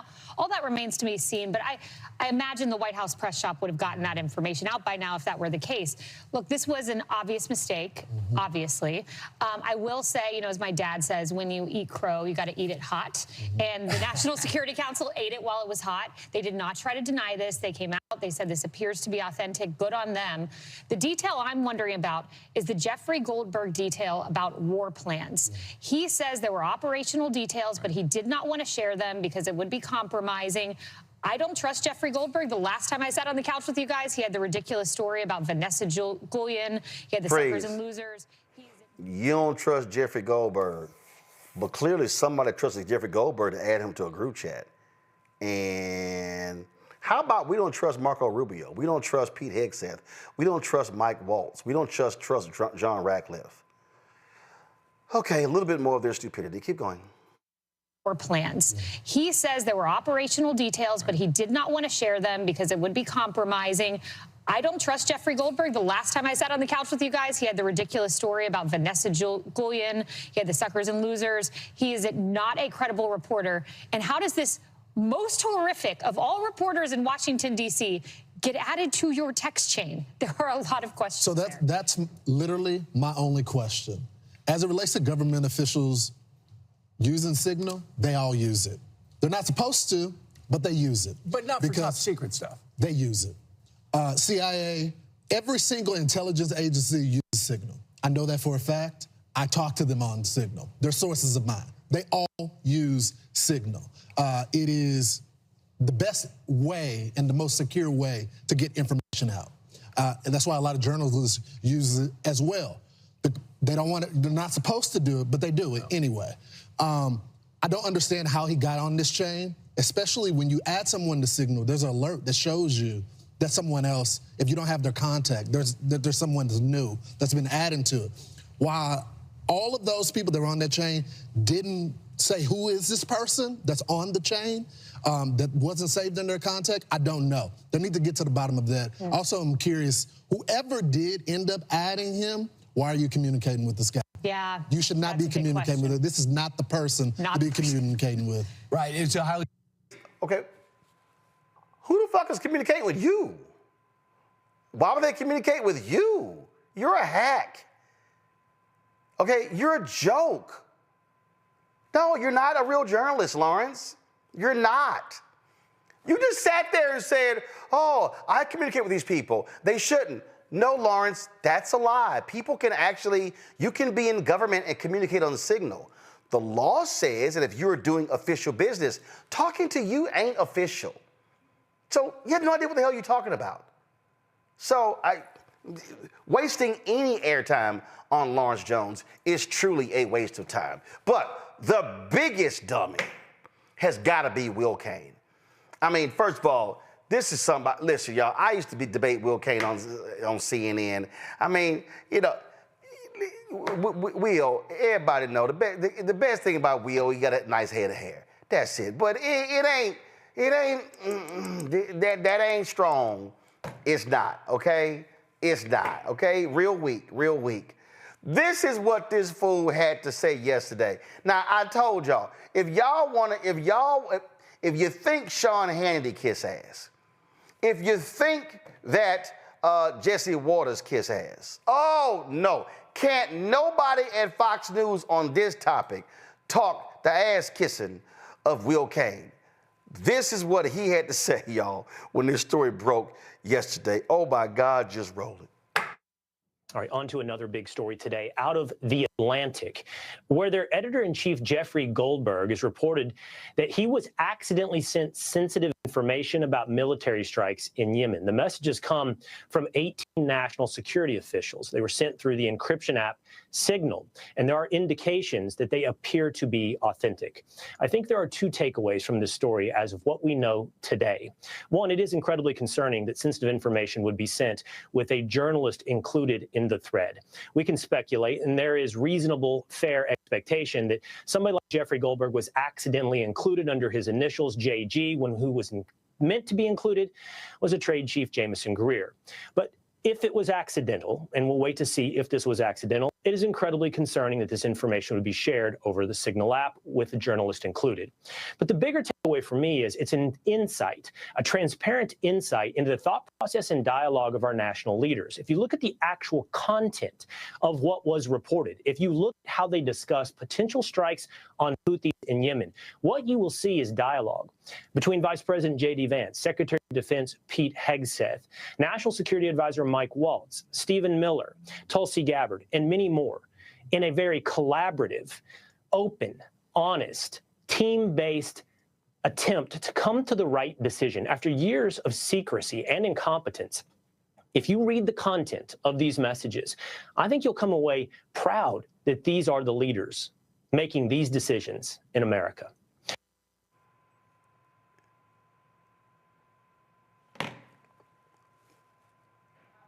That's what your dumb ass got out of that? Oh my God, look how collaborative, how they communicated back and forth. Y'all, Will Cain's supposed to be a lawyer. Supposed to be. At no time did he ever even bring up, shit might be illegal. Just, oh my God, look at how collaborative and how they communicated and they shared. Well, I'm sorry, was this a therapy session? Was this a marriage counseling session? But what the hell is he describing? Now, listen to this fool today. This is, here we go. But that was not a serious mistake, putting American lives into jeopardy. And I think that your side is doing this to score political points, the first political points they've been able to accomplish in 2 months. Well, what we're talking about here, and I've spent a decade now watching how our intelligence community communicates with the warfighter. So I am not going to listen to you tell me that this is about a partisan advantage. It is a mistake, and yes, it's a very serious mistake. Because if you make a mistake in Social Security and grandma doesn't get a phone call through, that's bad. But there is not zero risk that our young men and women in uniform, the ones who flew those F-35s and F-18s, Congressman, how was an American life put into jeopardy? We will find out. Congressman, how? Fine, you've made a claim. Tell me how an American life was put into jeopardy. Because in an insecure channel, in what was acknowledged as a mistake before, whether it was a day or 2 hours or 5 hours, in a Signal chat that we know. Do you want an answer to your question? In a Signal chat that we know that the Russians could intercept, they might have told the Houthis in an hour. And in half an hour, they're moving their anti-aircraft stuff around. It is by the grace of God that we don't have dead pilots or sunken ships right now. And I will tell you, whether it's a big mistake or a small mistake, to then go and attack Jeffrey Goldberg, without whom we wouldn't even know about this mistake, it's got to make including Jeffrey Goldberg was the mistake. including Jeffrey Goldberg, was the mistake. And get any military officer on your show right now, Will. Get any military officer serving right now, any intelligence officer, and they will tell you that Jeffrey Goldberg was the cherry on top of using an insecure channel in advance to discuss military plans. I'm not going to argue, Congressman. I'm not going to argue. I'm not going to argue that no mistake was made. And I'm not going to argue that Signal is the perfectly appropriate app to have this conversation. What I am going to argue with you is that you are hyperbolically taking this over the top, yes, absolutely, for partisan points, in order to score in the first time in 2 months. Don't do it on Signal. I agree. Don't do it on Signal. Well, but nobody's live. You know what? Here's the CIA thing. director. You are the one who is making this into a partisan issue. And we are talking about the lives of our young men and women. And it makes me want to throw up to hear you turn this into a partisan issue when we are talking about the lives of our airmen and Marines and sailors. You just need to stop this. You cannot run a segment cheering Medal of Honor winners, many of whom win posthumously, and tell me that this mistake is about partisan advantage. It is. And I can run that segment, and I'm doing it with you right now, and I'll tell you something else. This isn't an administration that watched as 13 Marines died or spilled secrets to the Chinese Communist Party or did any of the other things that we just watched. It's hard to take you seriously, or that Jeffrey Goldberg is the hero in this story. It's actually hard to take you seriously, Will Cain. And that's why you've truly earned this award from those of us here at Roland Martin Unfiltered and the Black Star Network. The Golden Trump MAGA Ass-Kissing Award, honoring a lifetime of exceptional flattery and unwavering dedication to ass-kissing excellence, awarded to Fox News' Will Cain. For unparalleled commitment to the fine art of sycophancy, this prestigious honor recognizes those who have bent over backward, perfected the art of empty praise, and elevated brown nosing to an Olympic-level sport. From his relentless nodding in agreement to his uncanny ability to compliment even the most questionable decisions, Will Cain has demonstrated an unwavering devotion to the craft of kissing ass. His lips have graced the ass of twice impeached criminally convicted felon-in-chief Don the Con Trump with such finesse that even history itself must pause in admiration. May this Golden Trump MAGA Ass-Kissing Award serve as a symbol of Will Cain's lifelong achievement of puckering up and kissing the ass of a wannabe dictator, and ensuring his legacy of loyalty remains forever unchecked.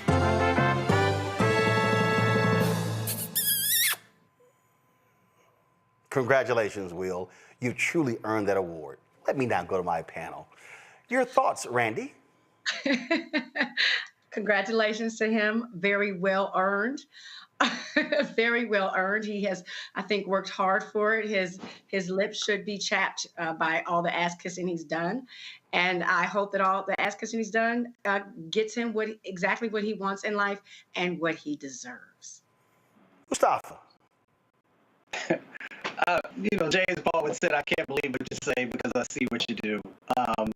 There just needs to be some real parity in how we are approaching national security issues, intelligence issues. It's significant, whether it's small or large. There can be huge impacts. So, I just want to see folks get serious. I want to see folks also fix whatever the gaps are. And, folks are going to live their lives in front of the camera and behind the camera how they do. Folks just need to be able to understand the biases that people often bring and how those biases often don't help the everyday person to understand what's really playing out. See, Joe, I can't take people like Will Cain seriously, or Sean Hannity, or Jesse Waters, or any of them. All right? These are the people, they went ad nauseum about Hillary Clinton and her emails. And now it's like, oh, this is just a mistake. It's just a simple mistake. No, I can't take them seriously. And they should be called out because, see, they love talking about everybody else. They love trashing everybody else. But no, they have earned this. Will has earned this because that ass kissing yesterday, and then, well, I'm not going to talk about that. I'm not going to talk about whether they should have been on Signal. Well, that's the whole damn point. Right. So I love it how I'm not going to talk about what the thing is, so I'm going to focus on something that ain't the thing. Yeah, it's the hypocrisy is crazy, but there is a Republican MAGA echo chamber that they filter everything through. And we've gotten to the place where people look at the result that they're looking for and then just decide to disregard facts if they're not consistent with the result. And I think that's why we have to press on this and continue to keep the foot on the gas related to these issues, because underlying all of this, I think we're going to be able to continue to connect the dots and keep bringing it back home to the notion that, hey, these folks lie, they don't tell the truth, and these folks help them to not tell the truth, and they help to cover up the truth. Because when the truth does not benefit them. And so we have to continue to trudge along that road and help people understand why this is important. If we don't help folks understand why this is important, then frankly, it's a loss, because at the end of the day, truth is important, facts are important, and hypocrisy has to be pointed out, and it has to be emphasized, because it's this same hypocrisy that's leading to things that are happening from a policy standpoint that have the potential to negatively affect millions and millions of Americans. And we have to be able to simply and concisely connect the dots, and this is part of that discussion. It is, it really is. But you know what? I'm sorry. That video was so delicious and so delightful that I must see it again. So here we go. The Golden Trump MAGA Ass-Kissing Award, honoring a lifetime of exceptional flattery and unwavering dedication to ass-kissing excellence, awarded to Fox News' Will Cain. For unparalleled commitment to the fine art of sycophancy, this prestigious honor recognizes those who have bent over backward, perfected the art of empty praise, and elevated brown nosing to an Olympic-level sport. From his relentless nodding in agreement to his uncanny ability to compliment even the most questionable decisions, Will Cain has demonstrated an unwavering devotion to the craft of kissing ass. His lips have graced the ass of twice impeached criminally convicted felon-in-chief Don the Con Trump with such finesse that even history itself must pause in admiration. May this Golden Trump MAGA Ass-Kissing Award serve as a symbol of Will Cain's lifelong achievement of puckering up and kissing the ass of a wannabe dictator, and ensuring his legacy of loyalty remains forever unchecked.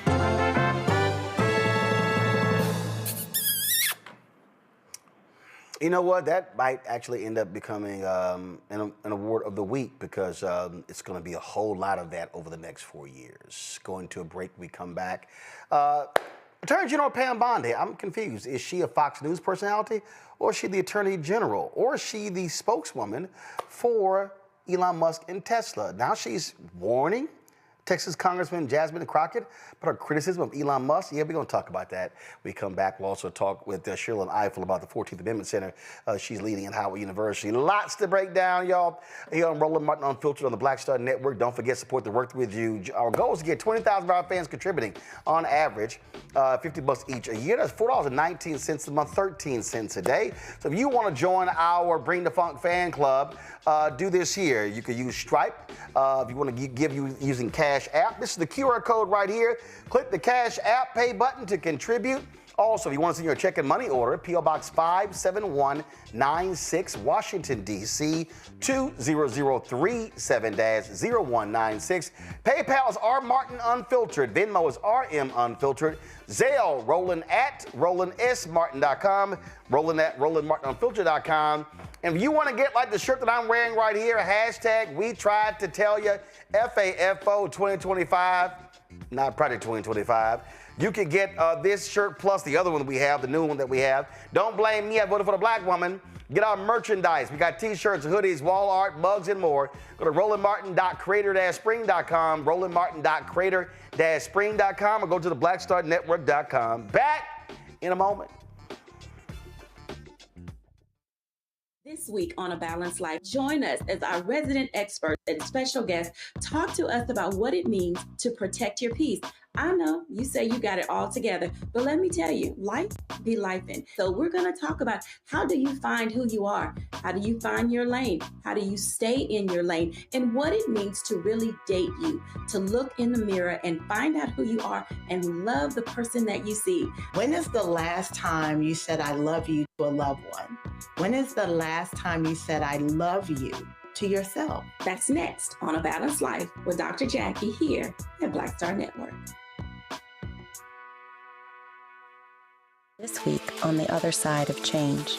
Let's talk. Vote blue no matter who. We need political imagination more than ever, and unfortunately, some people on the Democratic side really are discouraging that. We're going to dig into all of it. The Democratic Party needs to remember who they are and who they are responsible to. This is On the Other Side of Change, only on the Black Star Network. What's up, y'all? Look, Fanbase is more than a platform. It's a movement to empower creators, offering a unique opportunity for everyday people to invest in Black-owned tech, infrastructure, and help shape the future of social media. Investing in technology is essential for creating long-term wealth and influence in the digital age. The Black community must not only consume tech, we must own it. Discover how equity crowdfunding can serve as a powerful tool for funding Black businesses, allowing entrepreneurs to raise capital directly through their community through the Jobs Act.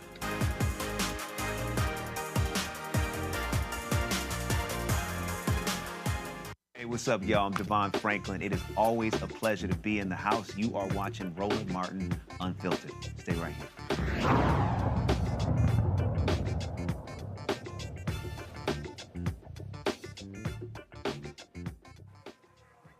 All right, Trump's Attorney General Pam Bondi, she's really an idiot, y'all. She issued a warning to Texas Congresswoman Jasmine Crockett for her comments about Elon Musk. And now she is demanding that Crockett apologize to the South African apartheid billionaire and the Tesla shareholders. Listen to this fool. As authorities now work to stop the violence, and while the FBI is working to end the violence against Tesla, well, some Democrats and members of the state-run legacy media mob appear to be celebrating the company and Elon Musk's woes, including the left's new rising star, Jasmine Crockett, who actually said that she wished for Elon Musk to, quote, be taken down. Take a look again at her vile comments. I am truly here for very selfish reasons. Starting with on March 29th, it's my birthday. And all I want to see happen on my birthday is for Elon to be taken down. Yes. Now, these comments did prompt a strong warning from the Attorney General Pam Bondi and literally said, tread carefully. Has Jasmine Crockett learned anything? Well, you wouldn't know it based on what she said about Texas Senator Ted Cruz over the weekend. Take a look. All right, I don't need to hear enough of these dumbasses. I mean, these are true idiots, Joe. They're true idiots. And now you want her to apologize to shareholders. Let's just be real clear. Pam Bondi, Donald Trump, his entire administration, they all work for Elon Musk. They work for him. They represent him. They do his bidding. They're trying to sell his cars. They're trying to sell his stock. Howard Lutnick, the Commerce Secretary, was on buy Tesla stock. They are all about trying to help him. This is not about him helping the country, contributing to the country. No, this is about helping him make more billions, period. Yeah, it is about helping him make more billions. And you need to look no further than his own words. It basically says that the greatest mistake of Western civilization is empathy. And so, they're supposed to, on the government dime, as it were, help to blow him up, blow up his stock value while people suffer, et cetera. So, Jasmine Crockett is not their problem. The problem is the truth that Jasmine Crockett actually tells. So what they can do is just make sure that it's not the truth so that Jasmine Crockett doesn't have that story to tell. Jasmine Crockett is not a problem. She's not the reason that criminals from January 6th ran the streets, some who got 20 to 30 years and ended up walking and hit the bricks like it was a Jay-Z record. Jasmine Crockett is not the reason that there's so much inconsistency and that Russia and that these other countries know that they can basically play us. All they have to do is compliment the president. She's not the problem. They are. And here's the deal, Mustafa. This is a money game. Go to my iPad. 1 year ago, this was Tesla stock, $172.63. Well, here's what happened. He started kissing up to Trump. And so let's just go here. Okay, all of a sudden, it goes up to 250, 262 on July 9th. And all of a sudden, we're getting closer to the election, October 18th. Then, guess what happens? No, October 25th. Look right here, October 31st. November 4th, 242. Oh, but guess what? That $300 million that he gave to elect Trump, look how it's paid off. It goes from 242, up to 350. Up to 436. Goes even higher, 462. But then all of a sudden, Doge comes in and it starts dropping. And it goes down to $230. So what did they start doing, Mustafa? Oh, Donald Trump's whole showroom exercise on the White House lawn, all these people coming out, and now the stock goes up. But the reality is, in the last 5 days, the last month, though, the stock is down about 5%. This is what this is all about. They are doing all they can to boost this company. So you have never seen the White House do anything like this to help one company, but they are all in on Elon. And so I'm with Jasmine Crockett. Tell Pam Bondi she can go to hell. Yeah, I mean, most White Houses would understand that there's real ethical concerns and violations in being able to prop up, one business, one corporation over others. And many of the others, of course, would speak out at that time, even though you've heard a lot of silence in this particular moment. For the Attorney General, I would implore her to actually fight as diligently for civil rights, which is a part of her responsibility as corporate rights. Because, we understand who is actually the most vulnerable and who actually needs a strong attorney. She is the lead attorney for our country and has that responsibility in making sure that she is protecting the citizens. But the focus seems to have been more on the corporate side of the equation instead of the people side of the equation. Randy, that woman spends more time on Fox News than she does at the Department of Justice. Yes, I thought she was working there, that she had just decided to become an anchor man because she is always there giving interviews and throwing out threats. Like, I thought it was really inappropriate what she said about Jasmine Crockett, but they don't like her because she speaks the truth. And this administration is not about the truth. And, she calls them out on what they do wrong. Musk has lost $120 billion since December, right? Because of Tesla and his involvement in this administration. And people are seeing that the company, as it has for a long time, lacks integrity. And the man lacks integrity. But the fact that we have what is supposed to be the most powerful attorney worrying about justice issues for the United States, worrying about protecting one man, and not just Tesla, it's one man that she is throwing out these threats to say, do not talk badly or poorly about him. Jasmine Crockett is not the only person, nor was she the first person to say we want to take down Tesla. People are selling Teslas left and right because of what it has come to represent. And that is this shady government that we have going on right now, and a man who has bought the government. So, I mean, she's not alone in this, but Bondi is deciding to attack one person unfairly. She doesn't have anything better to do? No, because she ain't never at work. Hell no, she ain't got nothing else to do.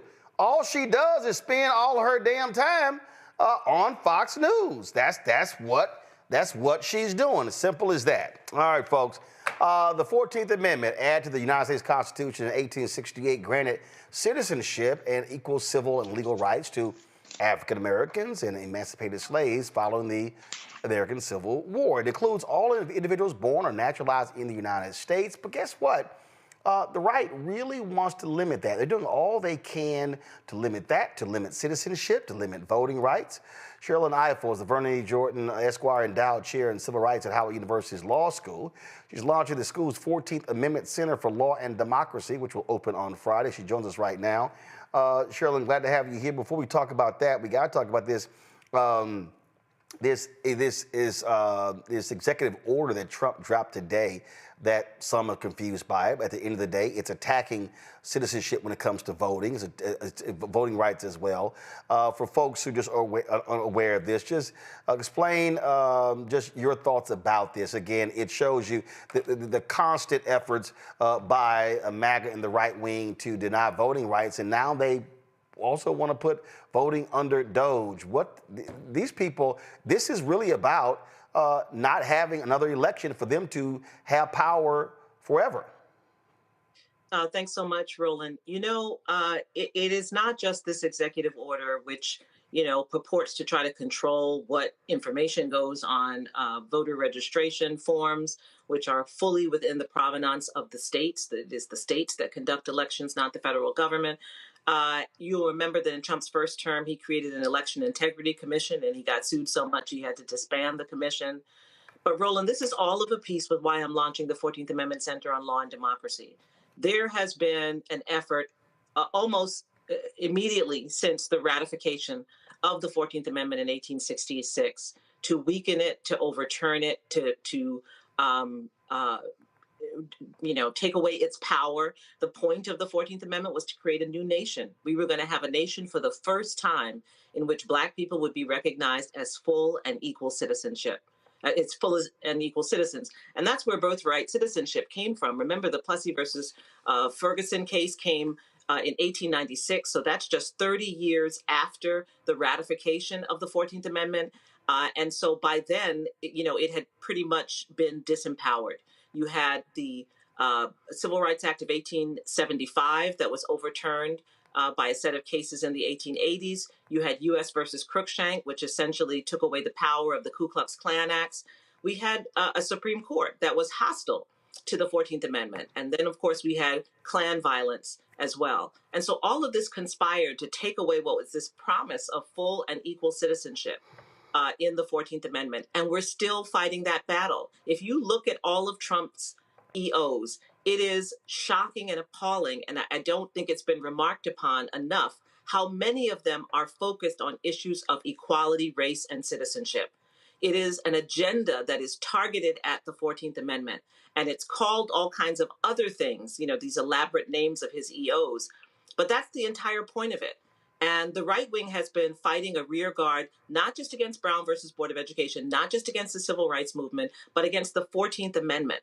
And the reason I'm creating the center at Howard is because we have to understand that. And we have to begin to talk about what's happening to us and what they are attempting to do in constitutional terms. We are the only people in this country for whom 3 amendments to the Supreme Court were ratified, and they were ratified for our protection. And I think when we talk about race and discrimination in this country, we tend to talk about it in terms that are emotional and moral and not constitutional. And I want us to feel the same power with the same boldness that the guy with the AR-15 on his back in McDonald's, you know, will tell you that that's his Second Amendment right. I want us to feel as bold in talking about our 14th Amendment right. But see, I think that the problem that I have, and I'm just going to be frank, whether it's Democrats, whether it's progressives, whether it's liberals, whatever phrase you want to use it, that side is not as ruthless. The reality is, and matter of fact, if y'all have that clip of Speaker Mike Johnson, Speaker Mike Johnson was talking about the courts, and they, like right now, okay, MAGA is all pissed off. Now, mind you, they loved it when you had federal judges that was putting in check President Joe Biden and some of his decisions. But now they're so upset that so many federal judges are ruling against Donald Trump. And so now they're like, oh, no, now we must put limits on this. You got Josh Hawley out there. He's talking about, no, we need to change the law. And so there could be no national injunctions. We must limit these things to, a very, one geographical area. Speaker Mike Johnson that gave a news conference, he was talking about, look, we control the purse strings. And listen, Elie Mystal has been talking about for the longest, but he kept saying Democrats. He said, you control the power of the purse. I just believe that for Democrats, they keep thinking that, no, this is about the institutions. These people on the right, it is about raw power, period. I don't disagree with you, Roland, but that's part of why I think it's important for us to be talking about this in constitutional terms. You just had a whole conversation about Pam Bondi and what she's doing with the Department of Justice, and you talked about it in the terms of her being on Fox News and not working. I want to talk about it in terms of the fact that the Department of Justice itself was created in 1870 for the purpose of creating a federal enforcement arm to protect Black people. I want to talk about why, when we talk about the power of the Attorney General, the role of the Justice Department, we want to talk about antitrust, we want to talk about environment, we talk about all these other things, but we don't talk about the fact that the core center of the job is supposed to be the reason that Department of Justice was created. And so instead, we talk about, obviously, Pam Bondi is not the most qualified person to sit in that seat. And we can say lots of things about her and what she said today about Elon. But what we haven't claimed for ourselves is that that's our Justice Department. And it was created for the purpose of protecting us. I agree with you about power and this idea of changing the jurisdiction of federal courts. You know who used to champion that every year? Jesse Helms. Since Brown versus Board of Education, Republicans have been talking about stripping in the Supreme Court, restricting their ability to take certain kinds of actions. That has always been their play. Talk about raw power. They don't have the votes. They don't have the 60 votes to do it. So that's important. So they're saying it, and it's nice for them to say it, but they can't do it. The question is, what are we on the other side saying about what we are going to do and what power we have? We have the power to stop them. But when we actually have the numbers, do we use the power that constitutionally Congress was given to protect Black people? And I think that's the bigger problem. Right. That is a problem because, again, this is, for me, is an exercise in power. Listen, I think, frankly, I got sick and tired. I got sick and tired of hearing all these Democrats. Oh no, this is codified. No, stare decisis. No, these things. No. Unless it is clear, listen, it can be jacked up. Look, all of these years, what happened? Democrats were in control. Oh, LBJ's position on federal contracting. Well, you know what? Guess what? That EO, we're not going to change that. It's all good.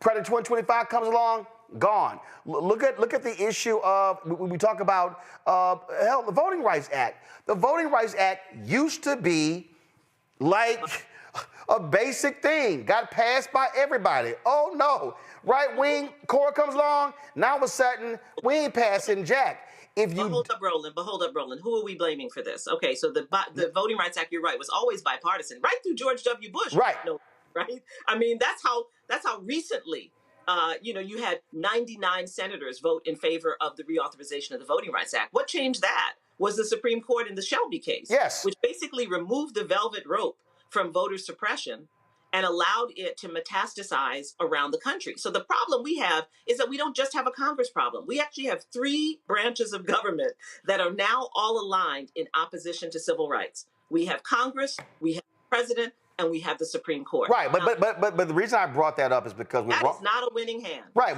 but see, the reason I brought that up, when Rahm Emanuel was President Barack Obama's chief of staff, he was basically cussing out progressives. Stop bringing up the effing courts. That was his whole deal. I remember. Yeah, you know. They were kind of like, okay, y'all keep talking about the courts. Y'all were like, yo, do y'all not see what's coming?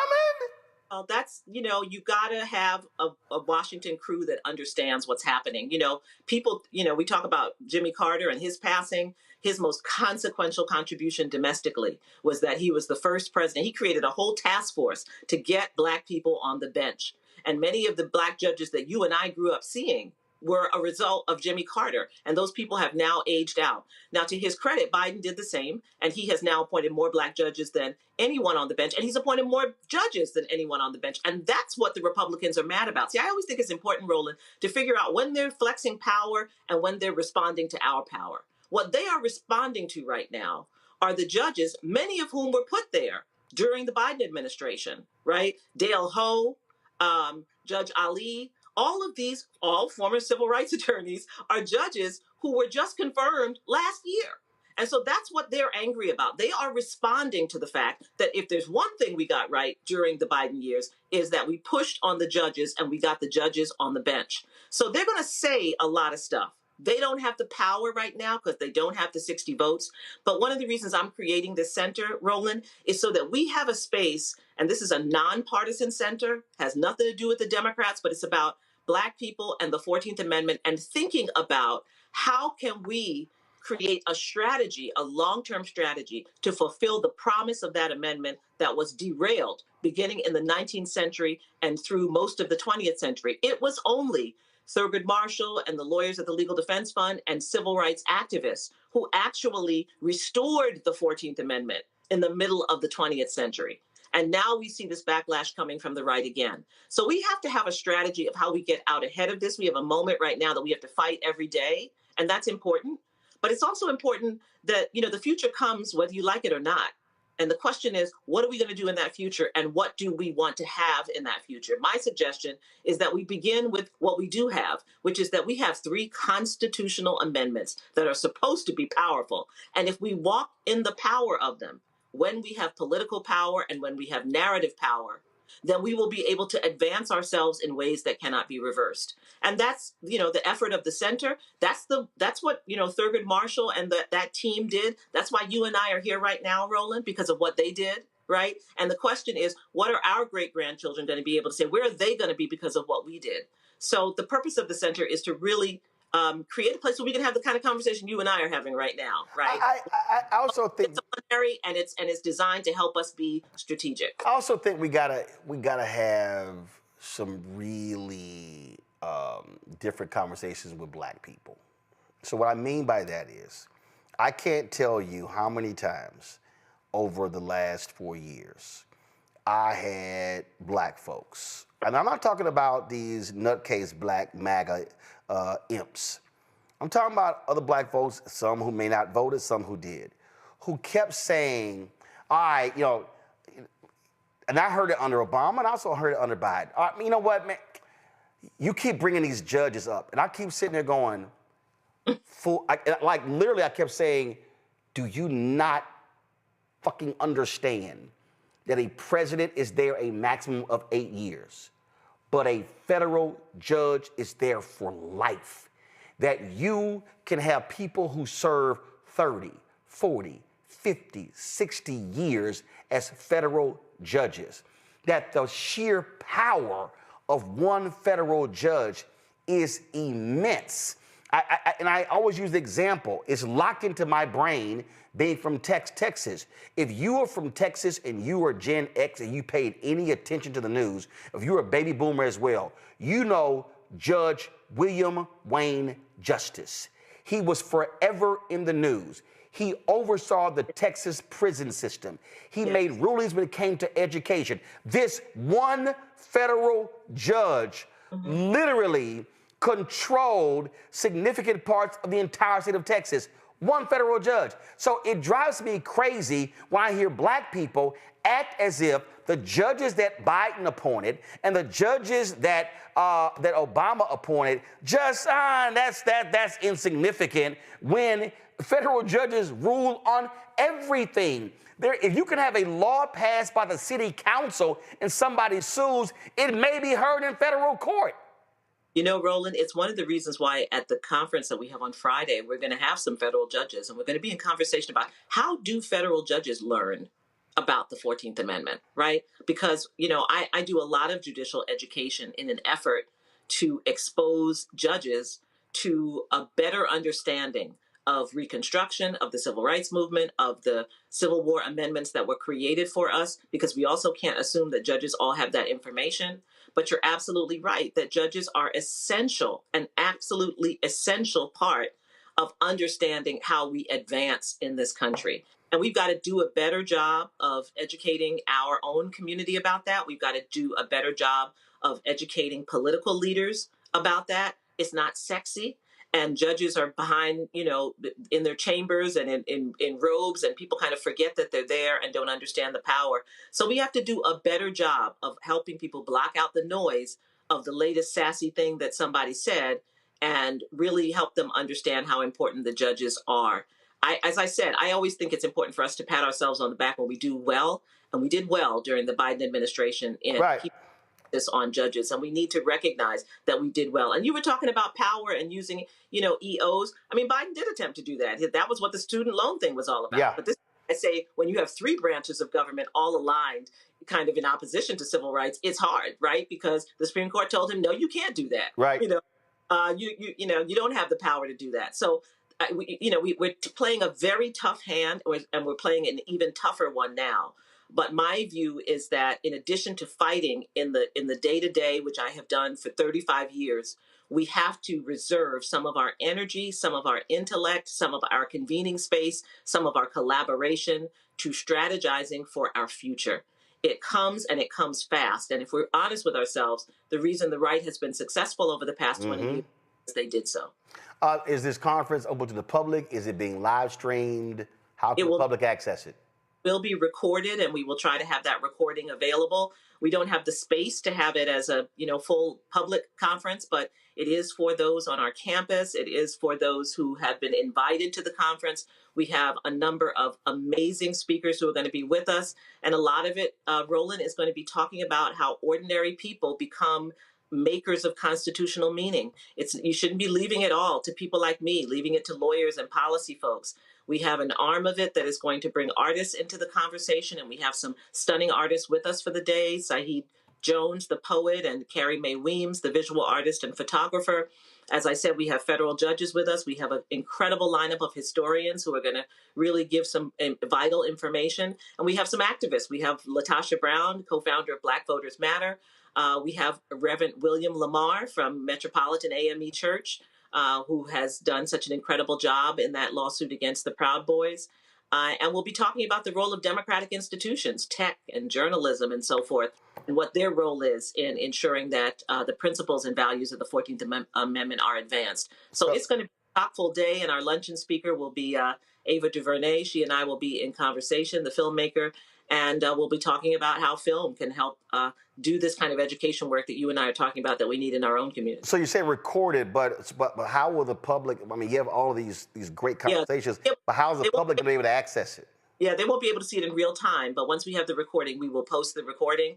It'll be available on the website so that people can see the conversation. Got it. I mean, but do y'all want it in real time? Why, you coming? No, I'm asking. Do y'all want it to be done in real time? I think it's a little late for that. How? Well, call me. Call me. Okay, that ain't. we move in 2-3 hours. You talking about Friday? That's 3 days from now, Shirley. That's easy. Let's talk about it. All right, ain't no big thing. That's easy for us. We do this every day. All right. All right, Roland. All right. Well, first of all, is there a website for the center? Where can people go? Well, you should now go to the Howard Law School website. The 14th Amendment website will be launching soon. We do have social media. We're on Instagram. You can follow me and follow my Substack, and I'll be providing information about it until we get all fully stood up. But this is an important time. As you know, the Supreme Court is going to take up the birthright citizenship question shortly. And so it'll be an important time to educate our own community about why this case is important for us. All right. Shirley, we appreciate it. Thanks a lot. Thank you, Roland. Bye. Folks, we're just telling you about, again, how the right wants to go after these judges. Here's Speaker Mike Johnson literally saying, okay, this is how we could target these judges. Watch. A natural tension between the branches of the government, and we're working through that. The Judiciary Committee is looking at alternatives. One of the bills that I really like that's already been through committee was authored by Representative Darrell Issa, and that would limit the scope of federal injunctions, the ability of one individual judge to abuse the system in this way. And it would be, in my view, a dramatic improvement on that. So we'll be moving, I think, that piece of legislation and some others to address it because we have an Article I authority under the Constitution to do that. We do have authority over the federal courts, as you know. We can eliminate an entire district court. We have power funding over the courts and all these other things. But desperate times call for desperate measures, and Congress is going to act. So stay tuned for that. Desperate times call for desperate measures. So what are the desperate measures? Y'all are simply mad that judges are ruling against Donald Trump. Here's that fool Josh Hawley on Fox News talking about his bill, that how he wants to challenge these judges. Y'all, they're mad that he's breaking the law and the judges are holding them accountable. Watch. The key thing to do here, Laura, is to end the ability of these district courts to abuse their judicial authority by issuing these so-called nationwide injunctions. Laura, I don't think they have that authority, properly speaking, under the Constitution, Article 3. What they're doing is they're purporting, these judges, they're purporting to go out and to bind parties and individuals who aren't before them. They're purporting to bind people who aren't in their district. We only have one Supreme Court that can bind the whole nation. District courts aren't supposed to be able to do it, and yet President Trump has been subject already to 15 separate so-called nationwide injunctions. In his first term, Laura, there were 64. We have never seen anything like this in American history. It's incredibly abusive, and Congress ought to end it. And we can end it by just saying no nationwide injunctions by these district courts. Well, Joe, that's because they've been breaking the damn law. That's it. I mean, you've had other presidents that followed the law, that actually cared about the law. These fools have been breaking the law, and the federal judges like the Kemi Mutombo, no. They're just mad about that, and these aren't all Biden, Obama, Clinton appointed judges. Republican judges have been ruling against them. That's exactly right. And the fact of the matter is, at the times where he gets decisions that are favorable, if it's a judge in Virginia or if it's a judge wherever, and they forum shop just as much as we do. They look to file things in jurisdictions that they think would be friendly because they know that a federal judge can bind nationally. They know that. And when it works for them, it's fine. But when it doesn't work for them, we want to get rid of it. We want to throw out the baby with the bathwater. That's the power of the federal judge. And by the way, as attorneys, I can be an attorney in any state and go practice in any federal court in America. Why? Because federal is king. Federal is king. And at the end of the day, these judges are actually doing their job where Congress isn't. And therefore, he's getting more L's than he's getting W's. And so now, once again, just like anything else, you want to change the rules. So the feds, the federal judges actually are overexerting their authority or whatever else. But now what you want to do is keep them from doing that. So all that you have left is unchecked executive authority, right, and overreach and law creating and all of these other things. So you can't have it both ways. The same thing that'll make you laugh and make you cry. And as it pertains to the judges and the things that are going on judicially, they're throwing a bunch of stuff on the wall, they're being the Trump administration, that are just clearly unconstitutional. And that's why they're losing with Democratic and Republican judges alike. I mean, go to my iPad, Mustafa. Here's Fox News whining. Trump's first administration faced 64 injunctions out of a total 127 nationwide injunctions issued since 1963. Yeah, because you kept breaking the damn law. Yeah, that and, right, if you're serious, then put legislation forward. Put legislation forward, let it go through the system. And then, you know, folks would have so much more confidence, and it would go through a process where everybody has the opportunity to participate and all the things that are critical. You know, this is about erasure for them, right? It is erasure of access. It is erasure of rights. And they're playing the game in a very strategic way. So you heard him say, you know, the Speaker of the House, that, you know, we'll look at how we can take away resources from the courts, right? So if they don't have the necessary dollars, then it makes it more difficult for them to be able to adjudicate the cases that are there, right? If you don't have the staff, you don't have the resources to be able to do that. So folks need to pay attention to of the critical steps that folks need to get engaged with to hold accountability for the actions that people are trying to do. And if you don't get engaged, if you don't educate yourself, folks will just run around you, and they'll be asking the question, how did we find ourselves here? We have 3 branches of government for a reason.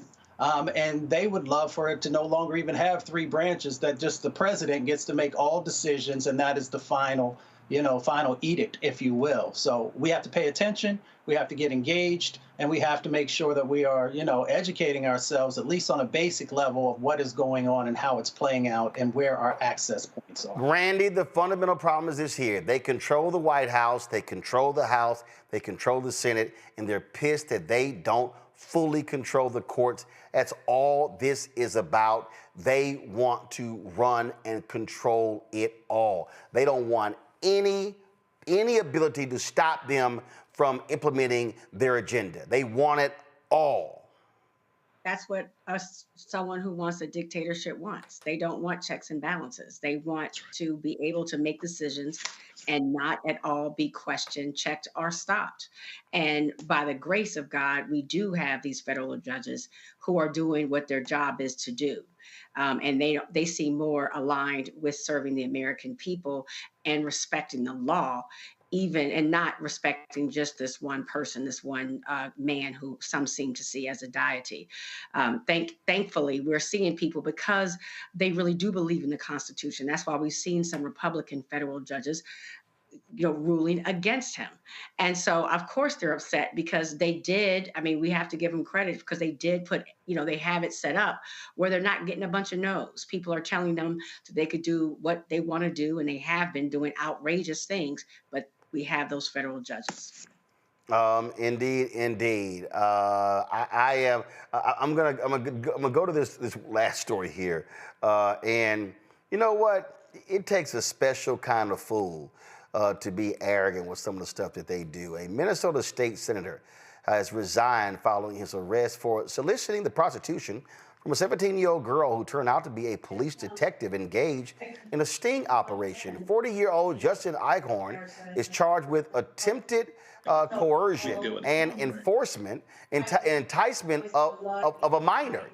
The former lawmaker is alleged to have sent messages to someone who appeared to be a teenage girl in response to an online ad posted this month. When he arrived at a spot where he had arranged to pay the girl for sex, well, he was met instead by cops. During a news conference, the police provided some details about Justin's arrest. Next, Justin. I think everybody knows about Justin here, so I'm not going to get into that too much, other than to say that, as everybody knows right now, he is under federal prosecution. And I'm going to say one thing that Justin said that you might not know. The decoy had told him that they live with their aunt and that their aunt was gone till next week.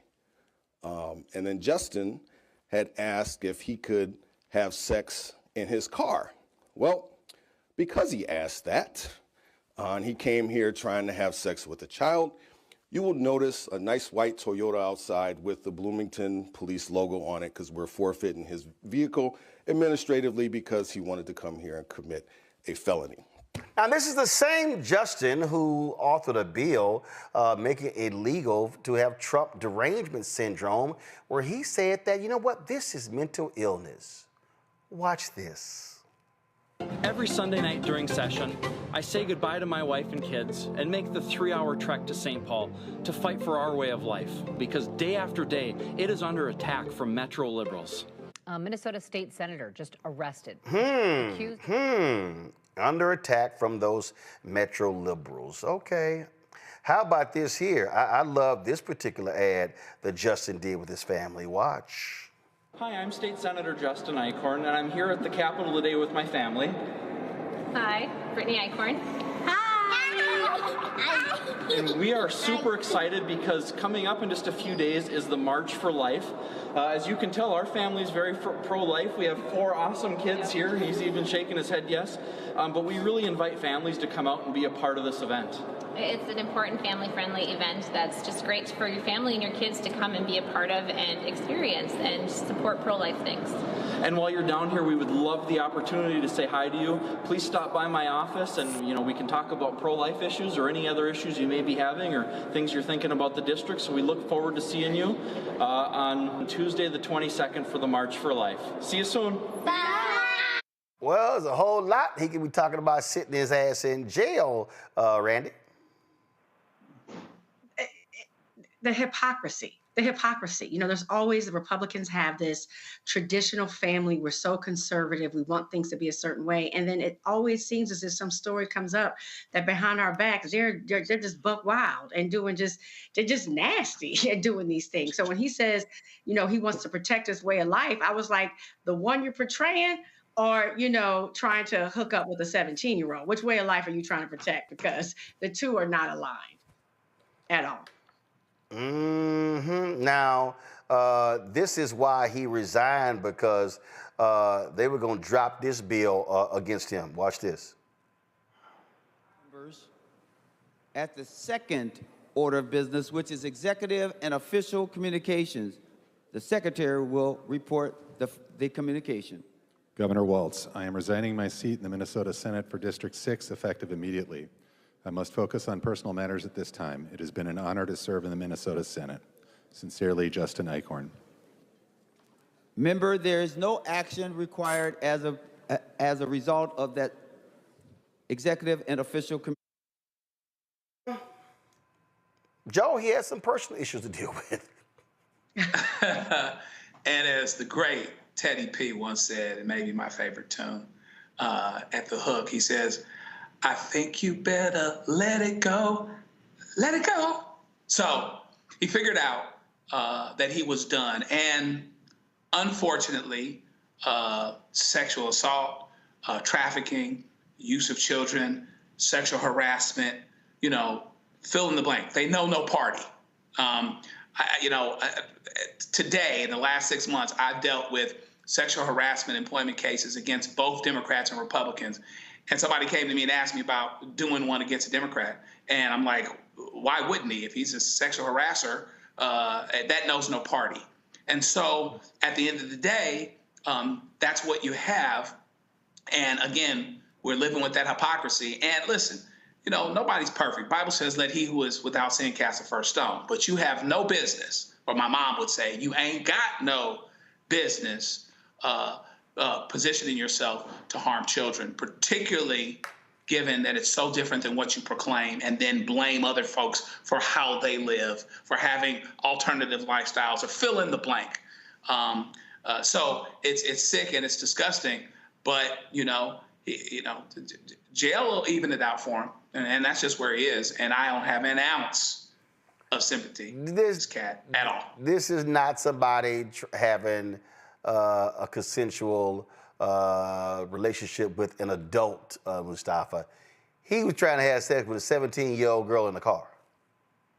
Well, Randy said it. She said they just nasty. And that's exactly what it is. I mean, it's not a laughing matter. We know pedophilia. We know these assaults on young women and sometimes young boys takes place, and that it needs to be addressed.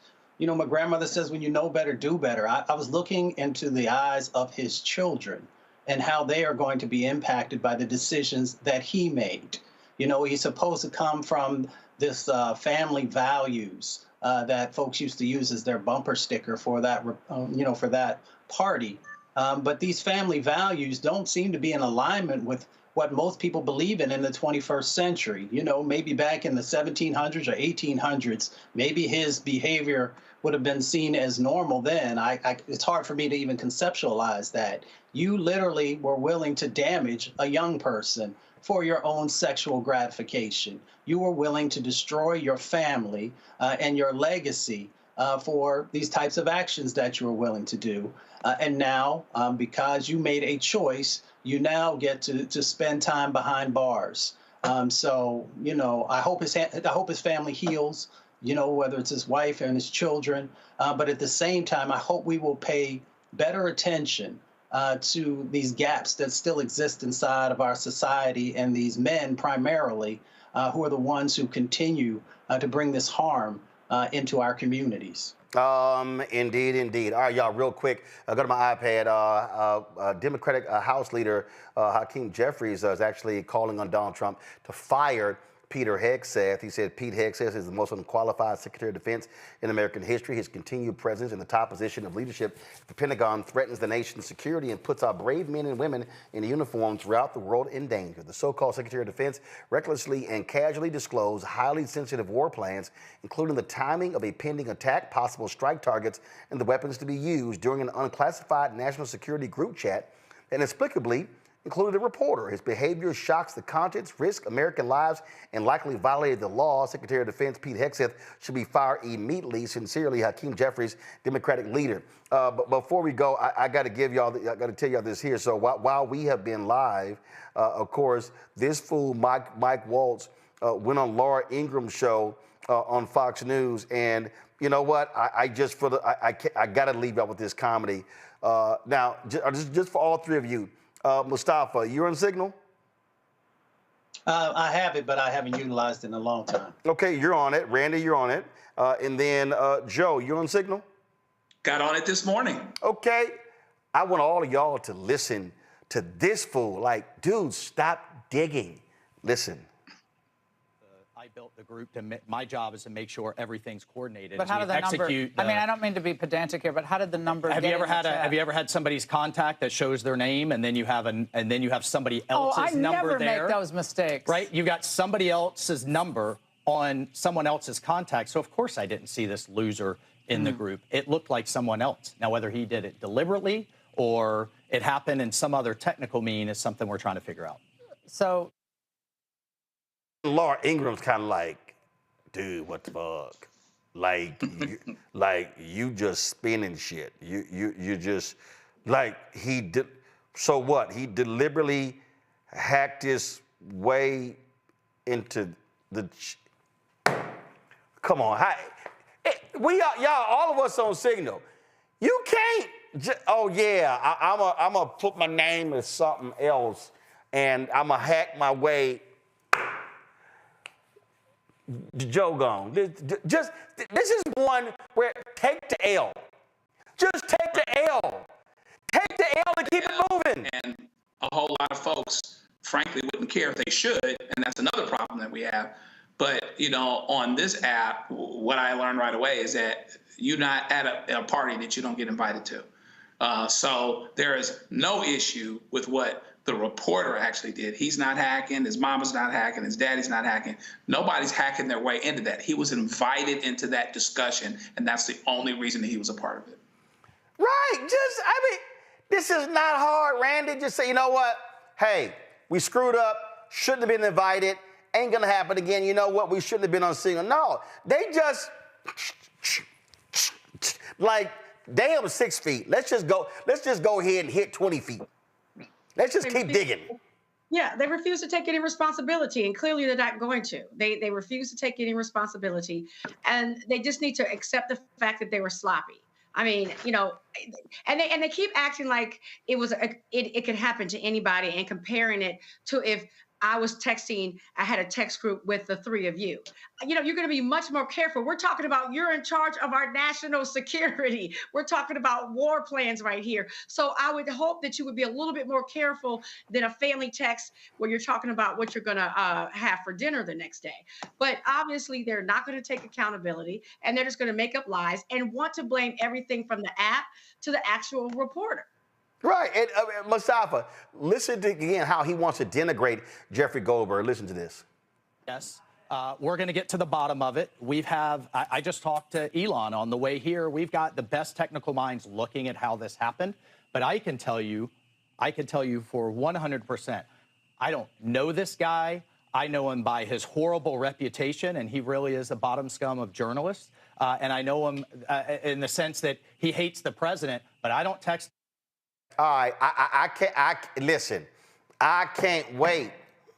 I can't wait, Mustafa, for that, I don't know that woman, Miss Lewinsky moment when Jeffrey Goldberg goes, oh, we don't know each other? we don't know each other, Mike. Okay, Mike, let me start rolling out our conversations over the last 5-10 years. But just keep digging. You know what? I don't mind these fools doing it because they look absolutely stupid doing it, but just knock yourselves out.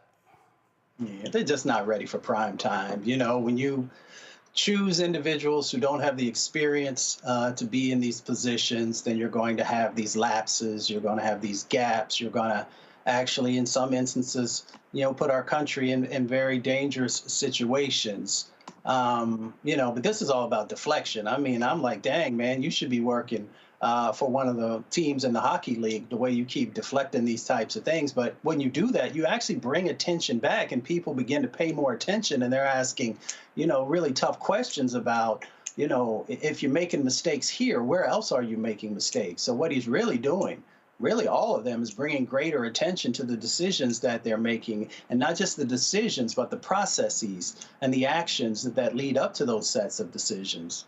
The last thing I'll say is, on my grandfather's farm, you go to the barn and the animals leave a whole lot of stuff left behind, so you start shoveling and shoveling and shoveling.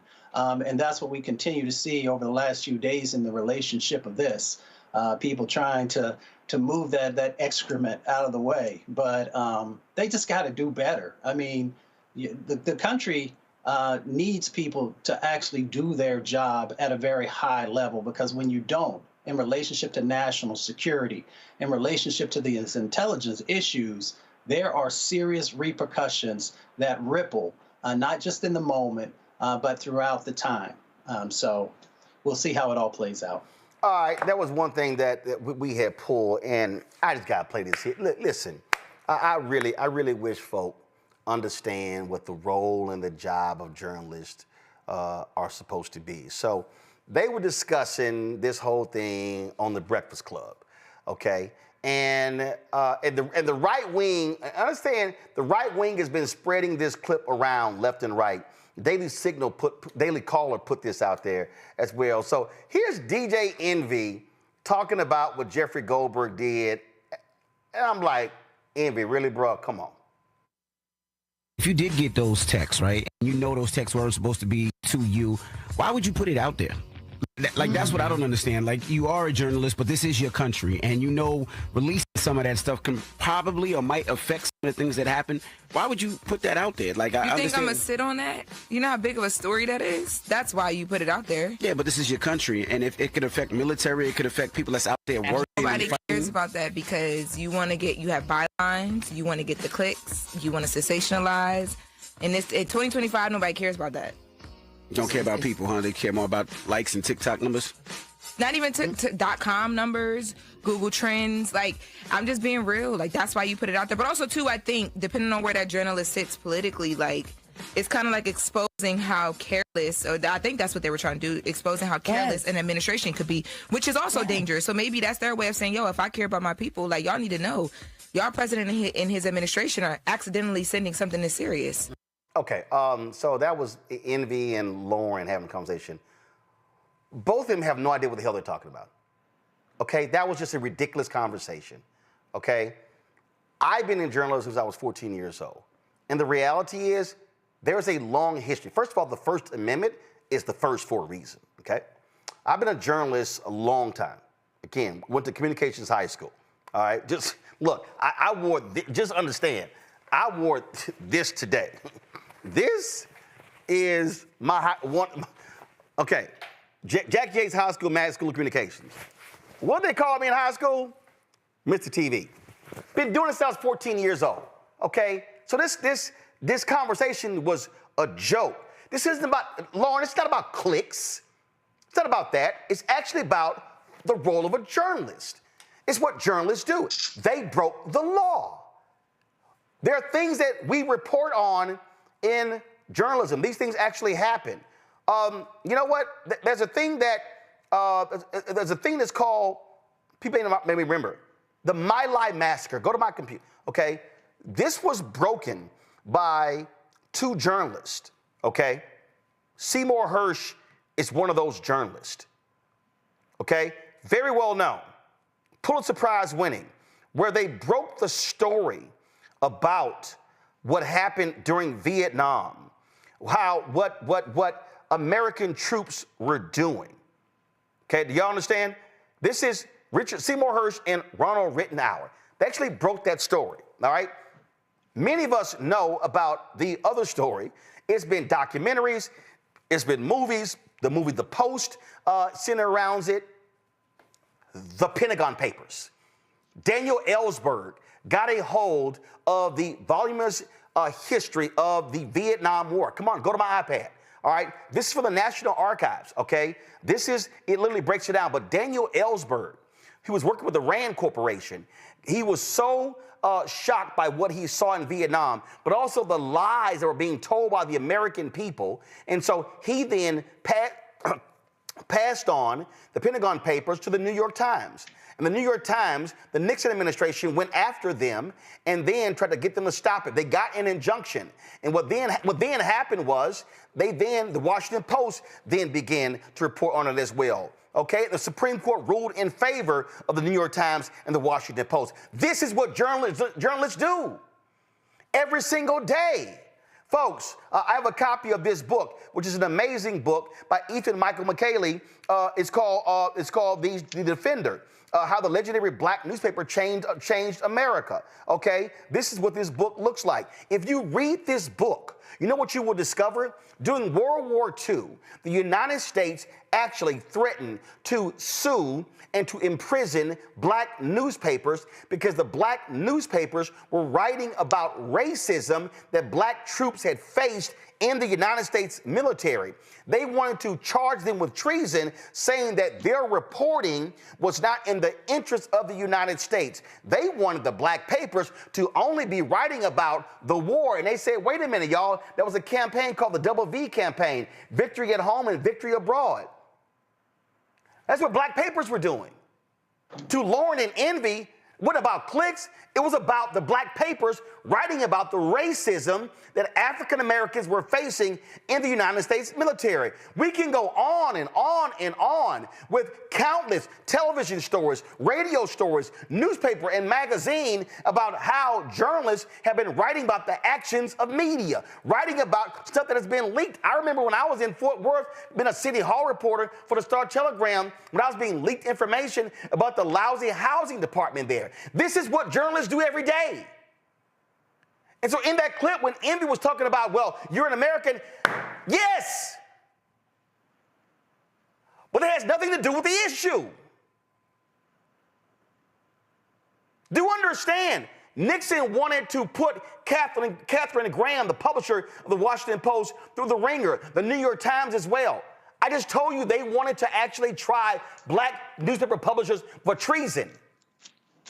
So what are we talking about here?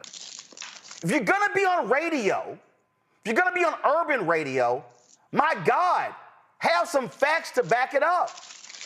Please, by all means. But when you put these things out to the public doesn't know about these things. I dare say the young audience of the Breakfast Club, they don't know. I'm not assuming, but more than likely, they ain't got no clue about the My Lai massacre. They got no clue about the Pentagon Papers. They got no clue about the many instances where journalists have actually done this reporting. It has nothing to do with being an American. It has nothing to do with being a Texan or being a Houstonian. When you are a reporter, you may have to report some things that government officials don't like. I've had countless run-ins with mayors and city council members and state legislators, members of Congress. My job is not to serve them. Has nothing to do with the flag and, oh my God, this might hurt the military. No, it's called the public interest. The public interest. And so when I saw that clip, I was like, I sent Envy a text. I was like, bro, what are you talking about? I need black targeted media because the Breakfast Club is not black owned. iHeart Radio owns the Breakfast Club. But I need, if we're going to be having conversations, I need us giving factual conversations to black people.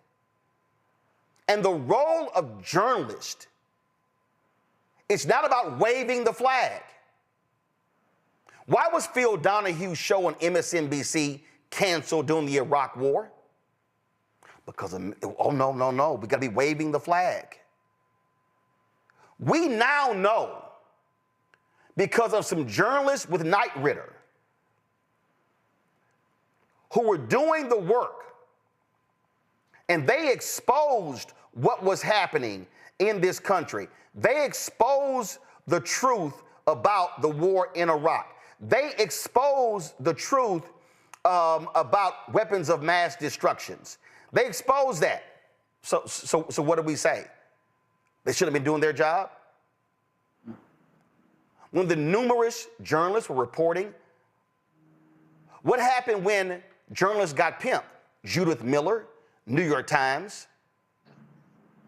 who ran these stories of an Iraqi national describing a program of weapons of mass destruction that never existed. All of that stuff could not be corroborated. This is why you need a strong fourth estate. This is why you need journalists. There's a difference between somebody talking on the radio and somebody reporting the news. There's a difference between somebody who's out there gathering the facts than somebody expounding on what they read. And so I just need our people to understand. I need our people to understand that what Jeffrey Goldberg did here, Jeffrey Goldberg did nothing wrong. Jeffrey Goldberg is an editor-in-chief of The Atlantic. He was added to a signal group. Do y'all understand that, again, what they were doing was against the law? They were brazenly and openly having conversations in a signal chat group about the attacks in Yemen? Let me repeat again.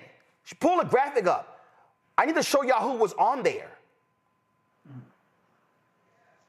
National Security Advisor, Waltz. Vice President, J.D. Vance. Pete Hegseth, Defense Secretary. Susan Wiles, Chief of Staff. Marco Rubio, Secretary of State. You got Tulsi Gabbard, the Director of National Intelligence. The Director of National Intelligence, meaning all of the intelligence agencies reporting to her. Ratcliffe, head of the CIA. Stephen Miller, top aide to Trump. The lead negotiator, Witkoff, who was in Moscow at the time when he was in the group. That, Envy, is why Goldberg reported the story. Because the American people should know that the entire apparatus of the United States Foreign Service Group, if you will, were having a conversation where somebody allowed a journalist, somebody without security clearance, into a conversation to listen to actual troop movements and actions taken by the United States military. You damn right, Jeffrey Goldberg should have reported this. This is what our job is. Simple as that. Final comment from our panel on this. Randy, you first. Journalists are the people who provide the truth for us. They allow us to make the decisions. I mean, they are so vital to America. I mean, everything you said, it was just was spot on. I don't think that Goldberg, he's not an influencer. I don't think he's worried about clicks and likes, but he is worried about being true to his profession. And that really makes him a true American.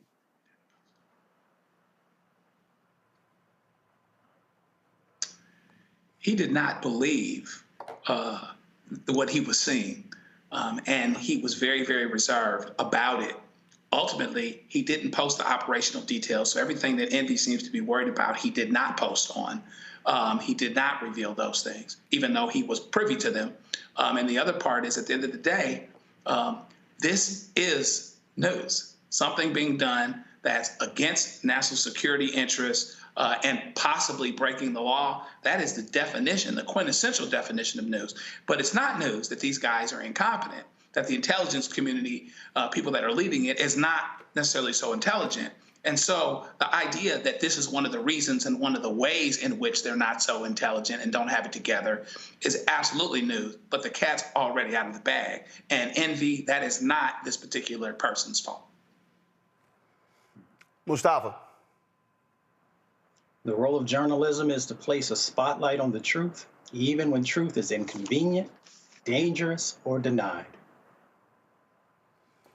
Indeed, indeed. And folks, this, go to my iPad, this, Knight Ridder, how a small team of U.S. journalists got it right on Iraq. 20 years after the U.S. invasion of Iraq, the reporting team at Knight Ridder shares how they debunked the Bush administration's relentless march to war. Y'all, their reporting took place in real time.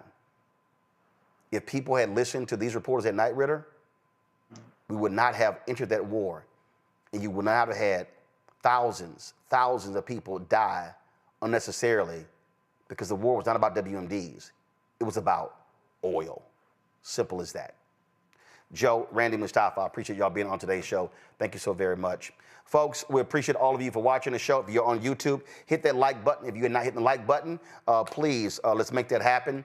Also, folks, if you want to support the work that we do, listen, the conversation that you've heard for the last 2.5 hours ain't happening anywhere else. In fact, when I turn to these other networks, I don't see black members of Congress speaking about what took place today in the Senate hearing.